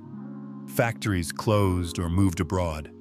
Towns that relied on a single employer faced economic devastation. For many middle-class families, this shift felt like the ground was being pulled out from under them. The jobs that had allowed previous generations to buy homes, support families, and retire securely were no longer guaranteed. Yet globalization also brought benefits. Consumers enjoyed lower prices for electronics, clothing, and household goods. Export industries grew. American companies became global giants. The technology boom of the 1990s would not have been possible without international supply chains and global markets. Still, the cost of this transformation was disproportionately borne by workers in manufacturing communities, many of whom struggled to find new jobs that matched their previous wages. Some shifted into the service sector, taking positions in retail, hospitality, or customer service that offered lower pay and fewer benefits. Others pursued retraining programs or community college education to adapt to the new economy. The divide between workers who could adapt and those who could not widened, reshaping the structure of the middle class. Meanwhile, the rise of computers and information technology created new forms of opportunity. Personal computers entered homes. Software companies grew rapidly. Silicon Valley transformed from a niche electronics hub into the epicenter of global innovation. Jobs in engineering, programming, design management, and finance expanded, offering high wages to those with the right skills. Education became more important than ever. A college degree, once helpful but not necessary for middle-class success, became a gatekeeper for economic stability. The labor market increasingly rewarded knowledge, creativity, and technical expertise over physical labor. This shift forced American families to reassess their expectations. Parents emphasized education more strongly. Students pursued four-year degrees in larger numbers. Graduate programs grew as specialized knowledge became more valuable. The service economy also expanded rapidly. Healthcare, finance, insurance, education, and professional services became pillars of the modern workforce. These sectors offered opportunities for many, but they also created new hierarchies separating high-skilled, high-paid workers from low-skilled, low-paid workers whose wages stagnated. The middle class was no longer built on a single foundation like manufacturing. It was becoming stratified, dispersed across sectors with widely varying levels of stability and income. Deregulation further altered the economy by reshaping banks, airlines, energy companies, and telecommunications firms. Some industries thrived under new competition. Others experienced volatility. Consumers benefited from cheaper airline tickets and a wider range of services, but workers faced downsizing, outsourcing, and wage pressure. Corporations embraced new management philosophies that emphasized efficiency, flexibility, and lean operations. Lifetime employment became less common. Pension plans were replaced by 401(k)s, shifting responsibility for retirement from employers to individuals. Benefits such as healthcare became more expensive. Families had to navigate financial risks that had once been managed by employers or unions. During the 1990s, under President Bill Clinton, globalization accelerated further with the signing of NAFTA, which created a free trade zone between the United States, Canada, and Mexico. Supporters argued that it made American companies more competitive. Critics argued that it accelerated the decline of manufacturing jobs. Both perspectives held truth. The economy grew. Technology soared. Wall Street boomed. But certain communities suffered deep losses that would echo into the 21st century. Despite these challenges, the 1980-2000 era was also a time of extraordinary innovation, rising living standards for many families, and expanding cultural influence. The middle class still existed, but it was evolving, adapting to a world in which stability depended on education, flexibility, and the ability to navigate a globalized marketplace. For millions, home ownership, college attendance, and upward mobility remained achievable, but the path was no longer as straightforward or guaranteed as it had once been. The America of the late 20th century was not the industrial powerhouse of the 1950s. nor the struggling nation of the 1970s. It was something new, a hybrid economy driven by technology, finance, globalization, and deregulation. The middle class was still the heart of the nation, but it was being reshaped by forces far beyond domestic policy or cultural tradition. In the broader story of the American middle class, the 1980 to 2000 period represented the beginning of a new era, one defined by both opportunity and uncertainty. The gains were real, the losses were real, and the choices made during this period would shape the economic landscape of the 21st century, determining who would thrive, who would struggle, and what the American dream would mean for future generations. By the 1980s, a profound shift was reshaping the American household, a transformation that would redefine family life, gender roles, and the structure of the middle class itself. For generations, the typical American family had been portrayed through a familiar image: a male breadwinner, a stay-at-home mother, and children growing up in a household supported by a single full-time salary. This model, deeply ingrained in mid-century culture, was made possible by high wages, strong unions, affordable housing, and stable jobs. But as economic pressures mounted in the 1970s, and globalization, automation, and deregulation restructured the labor market, the single-income household became increasingly difficult to sustain. In its place emerged a new norm: the dual-income family. This shift was not simply a social trend, but an economic necessity. As wages stagnated and the cost of living rose, especially for housing, healthcare, and education, families found that one salary was no longer enough to maintain the standard of living that had defined the post-war middle class. Women who had already entered the workforce in large numbers during World War II now joined, not temporarily, but permanently. By the 1980s and 90s, women's labor force participation reached unprecedented highs. Mothers worked full-time, built careers, and contributed significantly to household income. This transition was fueled by both opportunity and pressure. On one hand, new jobs in healthcare, education, administration, technology, and service industries created openings for women with diverse levels of training. On the other, economic changes pushed families to seek multiple incomes, simply to keep up with costs.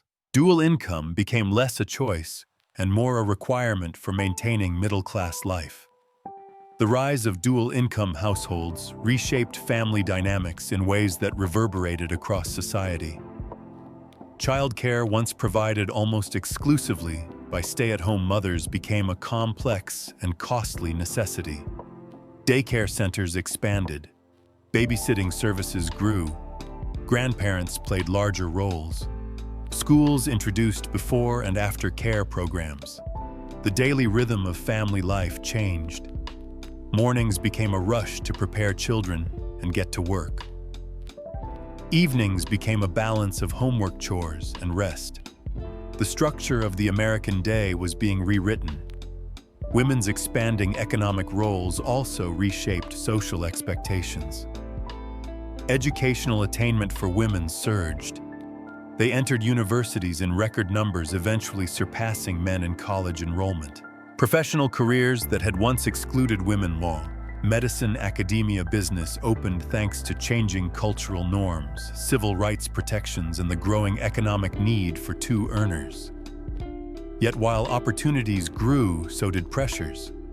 Women faced the double burden of full-time work and traditional expectations for household labor. The phrase "having it all" became part of the cultural conversation, highlighting both the achievements and the strain of balancing career and family. As women advanced professionally, workplaces struggled to adapt. Maternity leave policies were limited. Childcare support was inconsistent. Flexible schedules were rare. Parents found themselves juggling responsibilities in environments that still assumed workers had someone at home managing family life. This tension marked one of the central challenges of the dual-income era. Meanwhile, as women entered the workforce, men's roles slowly evolved as well. Fathers became more involved in childcare and household duties, reflecting a gradual but meaningful cultural shift. Parenting became more collaborative. Family decision-making became more balanced. Traditional gender roles did not disappear, but they blurred, making room for new forms of partnership. Economically, the rise of dual-income families helped stabilize the middle class at a moment when single-income households would have struggled to survive. Two salaries provided a buffer against wage stagnation. They allowed families to afford mortgages, healthcare, and the rising costs of education. Dual-income households also contributed to rising consumer spending, fueling growth in retail services and housing. But the transition also had consequences. Income inequality widened between families with two earners and those with one or none. Households where both adults held college degrees saw substantial gains, while those with lower education levels often struggled. The gap between high-skill, high-income households and low-skill, low-income households grew as the labor market increasingly rewarded education and specialized skills. The dual-income model also heightened the importance of time. Families found themselves short on hours for rest, leisure, and connection. Work hours increased. Commuting times lengthened as families moved farther from cities in search of affordable housing. Parents felt pulled in multiple directions. The emotional texture of middle-class life changed as families navigated busy schedules, financial pressures, and career demands. Yet despite these challenges, the dual-income household became a symbol of adaptation and resilience. It reflected the capacity of American families to evolve in response to economic change. It demonstrated the power of education and opportunity to transform gender roles and expand possibilities. It reshaped cultural narratives about success, showing that prosperity was no longer tied to a single breadwinner, but to partnership. Importantly, the rise of dual-income families also influenced the broader economy. Employers began offering family-oriented benefits, such as health insurance that covered dependents' modest parental leave and flexible working arrangements. The childcare industry grew rapidly. Schools expanded services. Consumer behavior shifted as families spent more on convenience products, dining out, and time-saving technologies.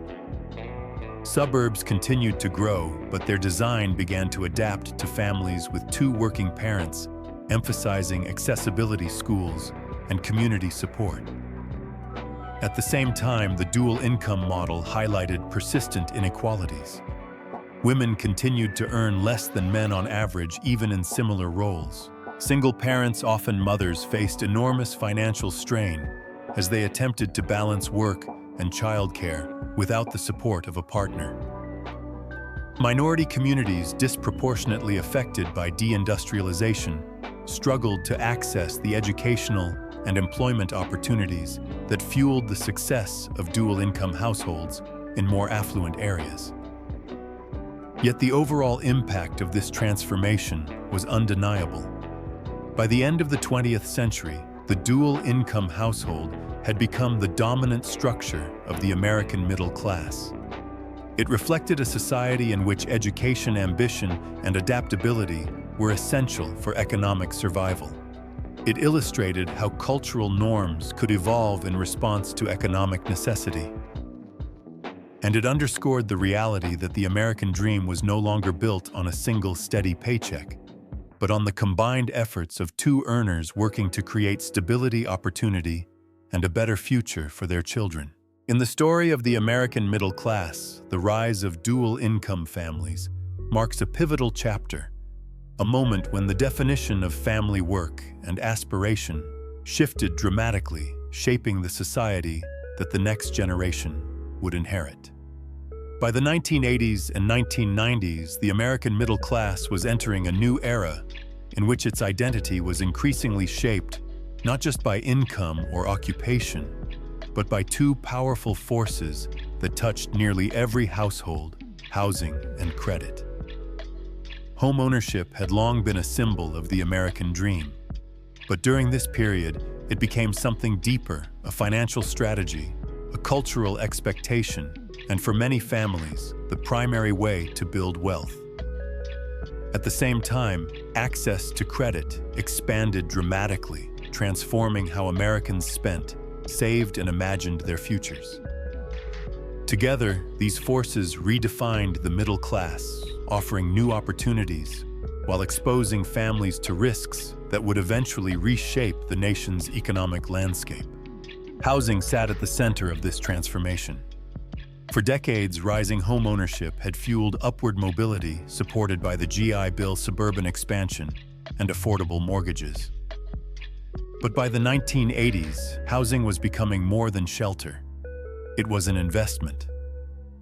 Interest rates fluctuated wildly as the Federal Reserve battled inflation, making mortgages costly at times.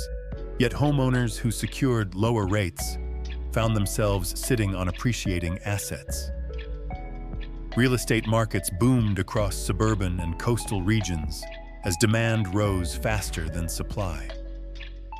For many families, the value of their home became their largest source of wealth, surpassing savings, retirement accounts, or inheritances. Home equity loans and refinancing became increasingly common, allowing families to borrow against the rising value of their homes. This practice turned houses into financial tools, enabling homeowners to pay for college tuition renovations, medical bills, vacations, or debt consolidation. Home ownership became intertwined with financial strategy, linking middle-class identity to property markets. Yet this reliance on housing as wealth also created vulnerabilities. Families became dependent on rising property values, and regions with slower growth risked leaving homeowners with stagnant or declining equity. The American dream was no longer just about owning a home. It was about maintaining and expanding its value. This pressure influenced where families moved, how cities expanded, and how suburbs developed. Good schools, low crime, and strong job markets became essential not only for quality of life, but for protecting the family's largest investment. Real estate thus shaped geography, opportunity, and social inequality. At the same time, access to credit underwent a revolution. Credit cards became ubiquitous, replacing cash and checks as the dominant form of consumer payment. Banks aggressively marketed cards to families, college students, and young professionals, encouraging a lifestyle built on flexibility, convenience, and borrowing. This expansion democratized access to credit, but also introduced new financial pressures. Families began carrying higher balances, often paying high interest rates. Spending became easier, but so did debt accumulation. The rise of credit contributed to the expansion of consumer culture. Families bought electronics, appliances, furniture, and cars using installment plans or revolving credit. Shopping malls thrived. Retailers flourished. Americans embraced the idea of buying now and paying later. For many middle-class households, this access filled the gap between rising aspirations and stagnant wages. Credit compensated for financial strain caused by higher housing costs, healthcare expenses, and education fees. But while credit expanded opportunity, it also changed behavior. Saving rates declined. Emergency funds became less common. Financial security grew, tied to borrowing capacity rather than cash reserves. This shift represented a profound cultural transformation. Where earlier generations had saved first and spent later, the new middle class spent first financed through credit and saved only when possible. Mortgage lending also transformed during this era. The deregulation of the financial sector, coupled with advances in technology, led to new mortgage products, secondary mortgage markets, and innovative lending practices. Banks increasingly sold mortgages to investors, creating a financial system that treated home loans as tradable assets rather than long-term agreements between lender and borrower. As credit standards loosened more, families gained access to home ownership, including those previously excluded due to income savings or credit history. This expansion diversified the middle class, but also introduced hidden risks. Adjustable-rate mortgages promised low initial costs, but could rise sharply. Interest-only loans postponed repayment. Borrowers who lacked financial stability found themselves vulnerable to market changes. The increasing complexity of mortgages reflected a broader shift, the financialization of the American economy. Wall Street played a growing role in the housing market. Financial institutions created new products, new algorithms, and new ways to profit from lending. Families seeking homes were often unaware of the systemic changes happening behind the scenes. To them, the dream of home ownership still felt personal, emotional, and deeply tied to identity. Housing and credit also shaped social expectations. By the 1990s, the size of the average home increased significantly compared to earlier decades. Families sought larger living rooms, extra bedrooms, home offices, and more storage. Suburbs expanded outward as developers built bigger homes on larger lots. This shift reflected the growing desire for comfort, privacy, and personal space as markers of middle-class success. Credit made it possible. The same was true for cars. Families increasingly owned 2 or more vehicles financed through loans that stretched over years. Automobiles were not just transportation, but symbols of stability and status. Credit also supported college education, which became essential for navigating the new economy. Student loans expanded dramatically, helping millions of young adults earn degrees, while also burdening them with long-term debt. For many, higher education became a prerequisite for entering the middle class, even as it created financial challenges that earlier generations had not faced. These trends reshaped family dynamics. Dual-income households relied on credit for time-saving conveniences like dining out, childcare, and technology. Home ownership influenced decisions about marriage, children, and careers. Debt became a shared responsibility, requiring coordination and careful budgeting. Yet even as families took on more debt, their confidence remained strong. Rising home values created a sense of security. Access to credit created a sense of control. The middle-class belief in progress endured even as the economic landscape shifted dramatically. But beneath the optimism, inequality grew. Families with access to prime mortgages and credit cards thrived, building wealth and stability. Families with limited credit histories or lower incomes faced higher interest rates, riskier loans, or outright denial. Minority communities remained disproportionately excluded from mortgage opportunities, reflecting systemic inequities that continued despite legal reforms. Geography also played a critical role. Coastal cities and high-growth metros saw property values soar, enriching homeowners. Rural areas and industrial regions often experienced stagnation or decline. The middle class was no longer a uniform group. It was increasingly shaped by zip code, credit score, and demographic background. Still, the era from 1980 to 2000 marked a turning point in the evolution of the American middle class. Housing and credit became the twin pillars of financial identity, offering opportunities for wealth building, but also introducing new risks. The middle class of this era was aspirational, indebted, ambitious, and more financially complex than any generation before it. It believed deeply in ownership, mobility, and self-improvement.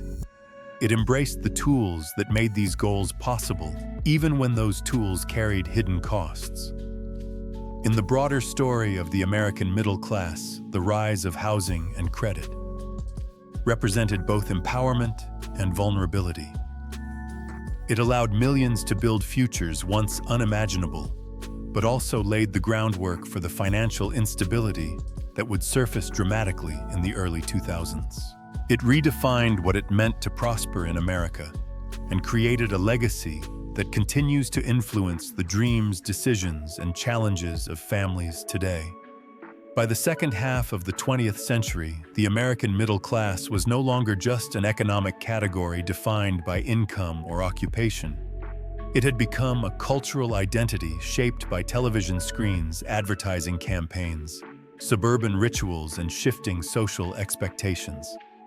As the post-war boom transformed the country, a new version of the American dream took shape, one built on comfort, stability, consumption, and a sense of belonging to a vast, shared middle-class world. This identity was not simply inherited. It was produced, broadcast, and reinforced through media lifestyle norms and the daily choices of millions of families. If the factories and policies of the mid-20th century created the material middle class, the culture of the era created the emotional one. And it was culture, perhaps more than anything else, that made the middle class feel like the center of American life. Television played the most powerful role in shaping this shared imagination. By the 1950s, televisions became the focal point of the American home, replacing radios as the nation's primary storyteller. Families gathered around glowing screens to watch sitcoms that portrayed cheerful suburban households, polite conflict, and neatly resolved problems. Shows like Leave It to Beaver, The Brady Bunch, and later Full House, Family Ties, and Home Improvement presented a world where families lived in comfortable homes, enjoyed predictable routines, and navigated life with optimism. These programs did not reflect the full complexity of American society, but they created a cultural blueprint for what the middle class should aspire to: safety, order, harmony, and upward mobility. Television also shaped expectations around gender roles, parenting, and family life. Fathers were portrayed as providers and moral authorities. Mothers maintained homes and nurtured children. Kids experienced secure childhoods in tidy neighborhoods. Even as real life became more complex, this image remained deeply influential, establishing norms that families compared themselves against for decades. Advertising amplified these expectations by linking consumer products to happiness, success, and identity. Commercials portrayed smiling families enjoying the newest appliances, cars, or packaged foods. The message was subtle but clear. Belonging to the middle class meant participating in a culture of consumption. Buying the right refrigerator, wearing the right clothes, driving the right car, or furnishing the right kind of living room became expressions of status and self-worth. In this cultural landscape, consumer goods were not just functional. They communicated values, identity, and aspiration. Suburbia provided the physical stage for these cultural ideals. Neighborhoods with single-family homes, well-kept lawns, and quiet streets became symbols of achievement. Children played in backyards. Parents joined PTAs and local clubs. Communities formed around schools, churches, and sports leagues. Holidays were celebrated with yard decorations, neighborhood gatherings, and shared traditions. These rituals reinforced the idea that the middle-class lifestyle was not only desirable but normal, even expected. Owning a home in a suburban neighborhood became synonymous with success. Cars contributed to this cultural identity as well. They were not just vehicles, but extensions of personal and family identity. Station wagons of the 1960s, minivans of the 1980s, and SUVs of the 1990s each symbolized changing ideas of what families needed and valued. Road trips became rites of passage. Drive-in movies, drive-through restaurants, and shopping malls became staples of social life. The car shaped the rhythms of daily living, reinforcing a middle-class identity built on mobility, independence, and space. As the decades progressed, new forms of media expanded the cultural boundaries of the middle class. In the 1980s and 90s, cable television introduced channels like MTV, CNN, and Nickelodeon, each targeting different demographics within the middle-class household. MTV shaped youth culture and fashion. CNN brought global events into living rooms. Sitcoms portrayed more diverse family dynamics, from The Cosby Show to Fresh Prince of Bel-Air, reflecting a slowly changing middle class that was becoming more inclusive. Movies also contributed to the cultural identity of the middle class. Films like Back to the Future, E.T., and Home Alone portrayed comfortable suburban settings as the backdrop for adventure and nostalgia. These environments were aspirational, reinforcing the idea that the middle-class household was the emotional heart of American life. Meanwhile, food culture became increasingly intertwined with identity. Fast food chains spread across the nation, symbolizing convenience and affordability. Supermarkets expanded, offering endless choices and brands. Microwaves reshaped cooking habits. Dining out became a family ritual. The middle-class palate shifted toward speed, variety, and comfort, reflecting the needs of dual-income households and busy schedules. Sports and recreation also became key components of middle-class culture. Little League baseball, high school football, municipal swimming pools, and suburban fitness clubs formed a network of rituals that defined community life. Summer vacations, weekend getaways, and family outings to national parks created shared memories and reinforced a sense of stability. These activities shaped how families understood themselves and their place in society. Yet while this cultural identity felt universal, it often obscured deep inequalities. The suburban middle-class world portrayed on television was predominantly white, even as minority communities were forming their own vibrant cultural identities. Segregation, redlining, and income disparities limited access for many families, creating parallel worlds where cultural participation varied based on geography, race, and opportunity. Despite these gaps, the idea of the middle class remained powerful, becoming a national ideal that crossed demographic lines. Immigrant communities arriving in large numbers in the 1970s and 80s often embraced these cultural symbols as markers of arrival and success. The middle-class lifestyle, home ownership, education, consumer goods, stable work, became a goal for millions seeking a better life. By the 1990s, the middle-class identity had expanded significantly. Television depicted more diverse families. Women increasingly appeared in professional roles. Youth culture splintered into subcultures defined by music, fashion, and digital technology. The rise of the internet introduced new forms of expression and connection. Websites, chat rooms, and early email became part of daily life, foreshadowing the digital revolution that would ultimately reshape middle-class culture in the 21st century. Throughout 1950 to 2000, the cultural middle class became one of the most defining features of American society. It was not just about what families earned, but how they lived, what they consumed, and how they saw themselves. It represented a shared belief in progress, comfort, community, and personal freedom. It offered a sense of stability in a world of economic and political change. And it provided a cultural backbone for generations growing up in a rapidly shifting landscape. In the broader story of the American middle-class culture was the thread that tied everything together. It turned material prosperity into shared experience. It created symbols and rituals that gave meaning to economic success. It shaped dreams, ambitions, and expectations. And it forged a national identity built not only on wealth, but on the feeling of belonging to a vast, diverse, and ever-evolving middle class. Looking back across the century from 1900 to 2000, the story of the American middle class is not a simple tale of rising incomes or expanding suburbs. It is the story of a nation that reinvented itself again and again, shaped by crises, powered by innovation, and guided by the relentless belief that life could and should be better for ordinary people. At the dawn of the 20th century, America was a land of extremes, immense wealth, for a few daily struggle for millions, and little guarantee of stability or opportunity. Yet within that chaos were the seeds of transformation. Industrialization created the conditions for mass production.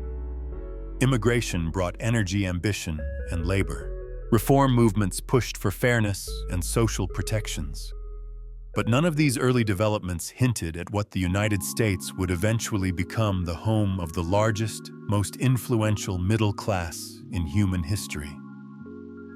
The journey began with factories and assembly lines. Technologies that made goods affordable and changed how people worked, lived, and dreamed.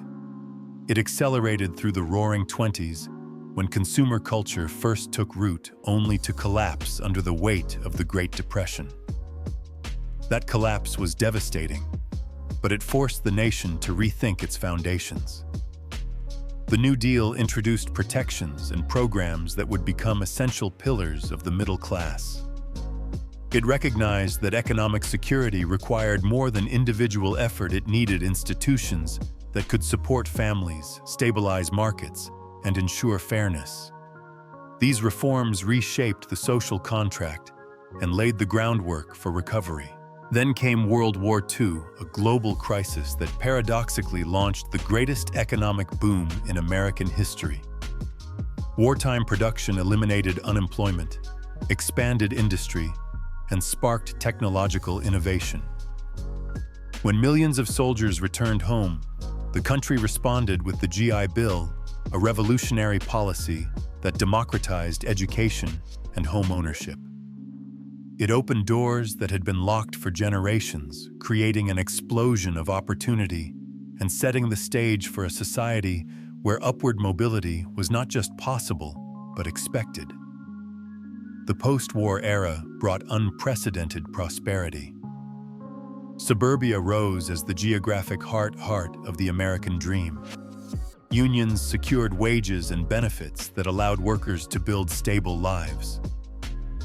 Consumer culture flourished, filling homes with televisions, cars, and modern conveniences. Education expanded, reshaping the workforce and helping millions climb into the middle class. Civil rights movements widened the circle of opportunity, challenging the deep injustices that had excluded entire communities. Yet even at its height, the middle class faced vulnerabilities that would emerge more clearly with time. The shocks of the 1970s oil crises, inflation, global competition exposed the fragility of an economy built on cheap energy and stable manufacturing. The old foundations began to crack. In response, America embraced new ideas, deregulation, globalization, and technological innovation. These forces reshaped jobs, industries, and communities. Some families prospered, especially those with higher education and access to emerging sectors like technology and finance. Others struggled as traditional industries declined, unions weakened, and wages stagnated. The rise of dual-income households helped sustain living standards, but also redefined family life, introducing new pressures and expectations. Housing and credit became central to middle-class identity, offering new pathways to wealth, but also creating new risks. By the end of the 20th century, the American middle class was more diverse, more complex, more educated, and more widely spread across geographies and industries than ever before. It had grown through policy and opportunity, through struggle and triumph, through a century of innovation and reinvention. But it had also become more vulnerable, more dependent on debt, more exposed to global forces, and more divided by inequalities in race, education, and region. Still, the achievements of that century were extraordinary. The United States created a society where millions of ordinary families could afford homes, cars, education, and security. It built one of the highest standards of living the world had ever seen. It turned factory workers, immigrants, veterans, and rural families into homeowners, professionals, and members of a vast and powerful middle class. This accomplishment was not automatic. It was the result of choices. Choices made by governments that invested in people, by businesses that embraced innovation, by workers who fought for rights, and by families who believed in the promise of a better future. The story of the American middle class is a story of resilience. It survived depressions, wars, inflation, and immense technological change. It adapted to new realities and expanded its boundaries. It continued to exist not because conditions were perfect, but because millions of people insisted on building lives defined by stability, dignity, and hope. As the 20th century came to an end, a new era began, one marked by digital technology, global connectivity rising, inequality, and shifting expectations. The challenges of the 21st century would be different from those of the past. Some familiar tools would weaken. New pressures would emerge. But the legacy of the century that built the middle class remains. It shows what a society can accomplish when it invests in opportunity, protects stability, and believes that prosperity should be shared. It shows that middle-class life is not an accident of history, but a project that requires commitment. It shows that the American dream, though challenged, still has the power to inspire. And it leaves us with a question that echoes through time after a century of building one of the most remarkable middle-class societies on Earth. What will America choose to build next?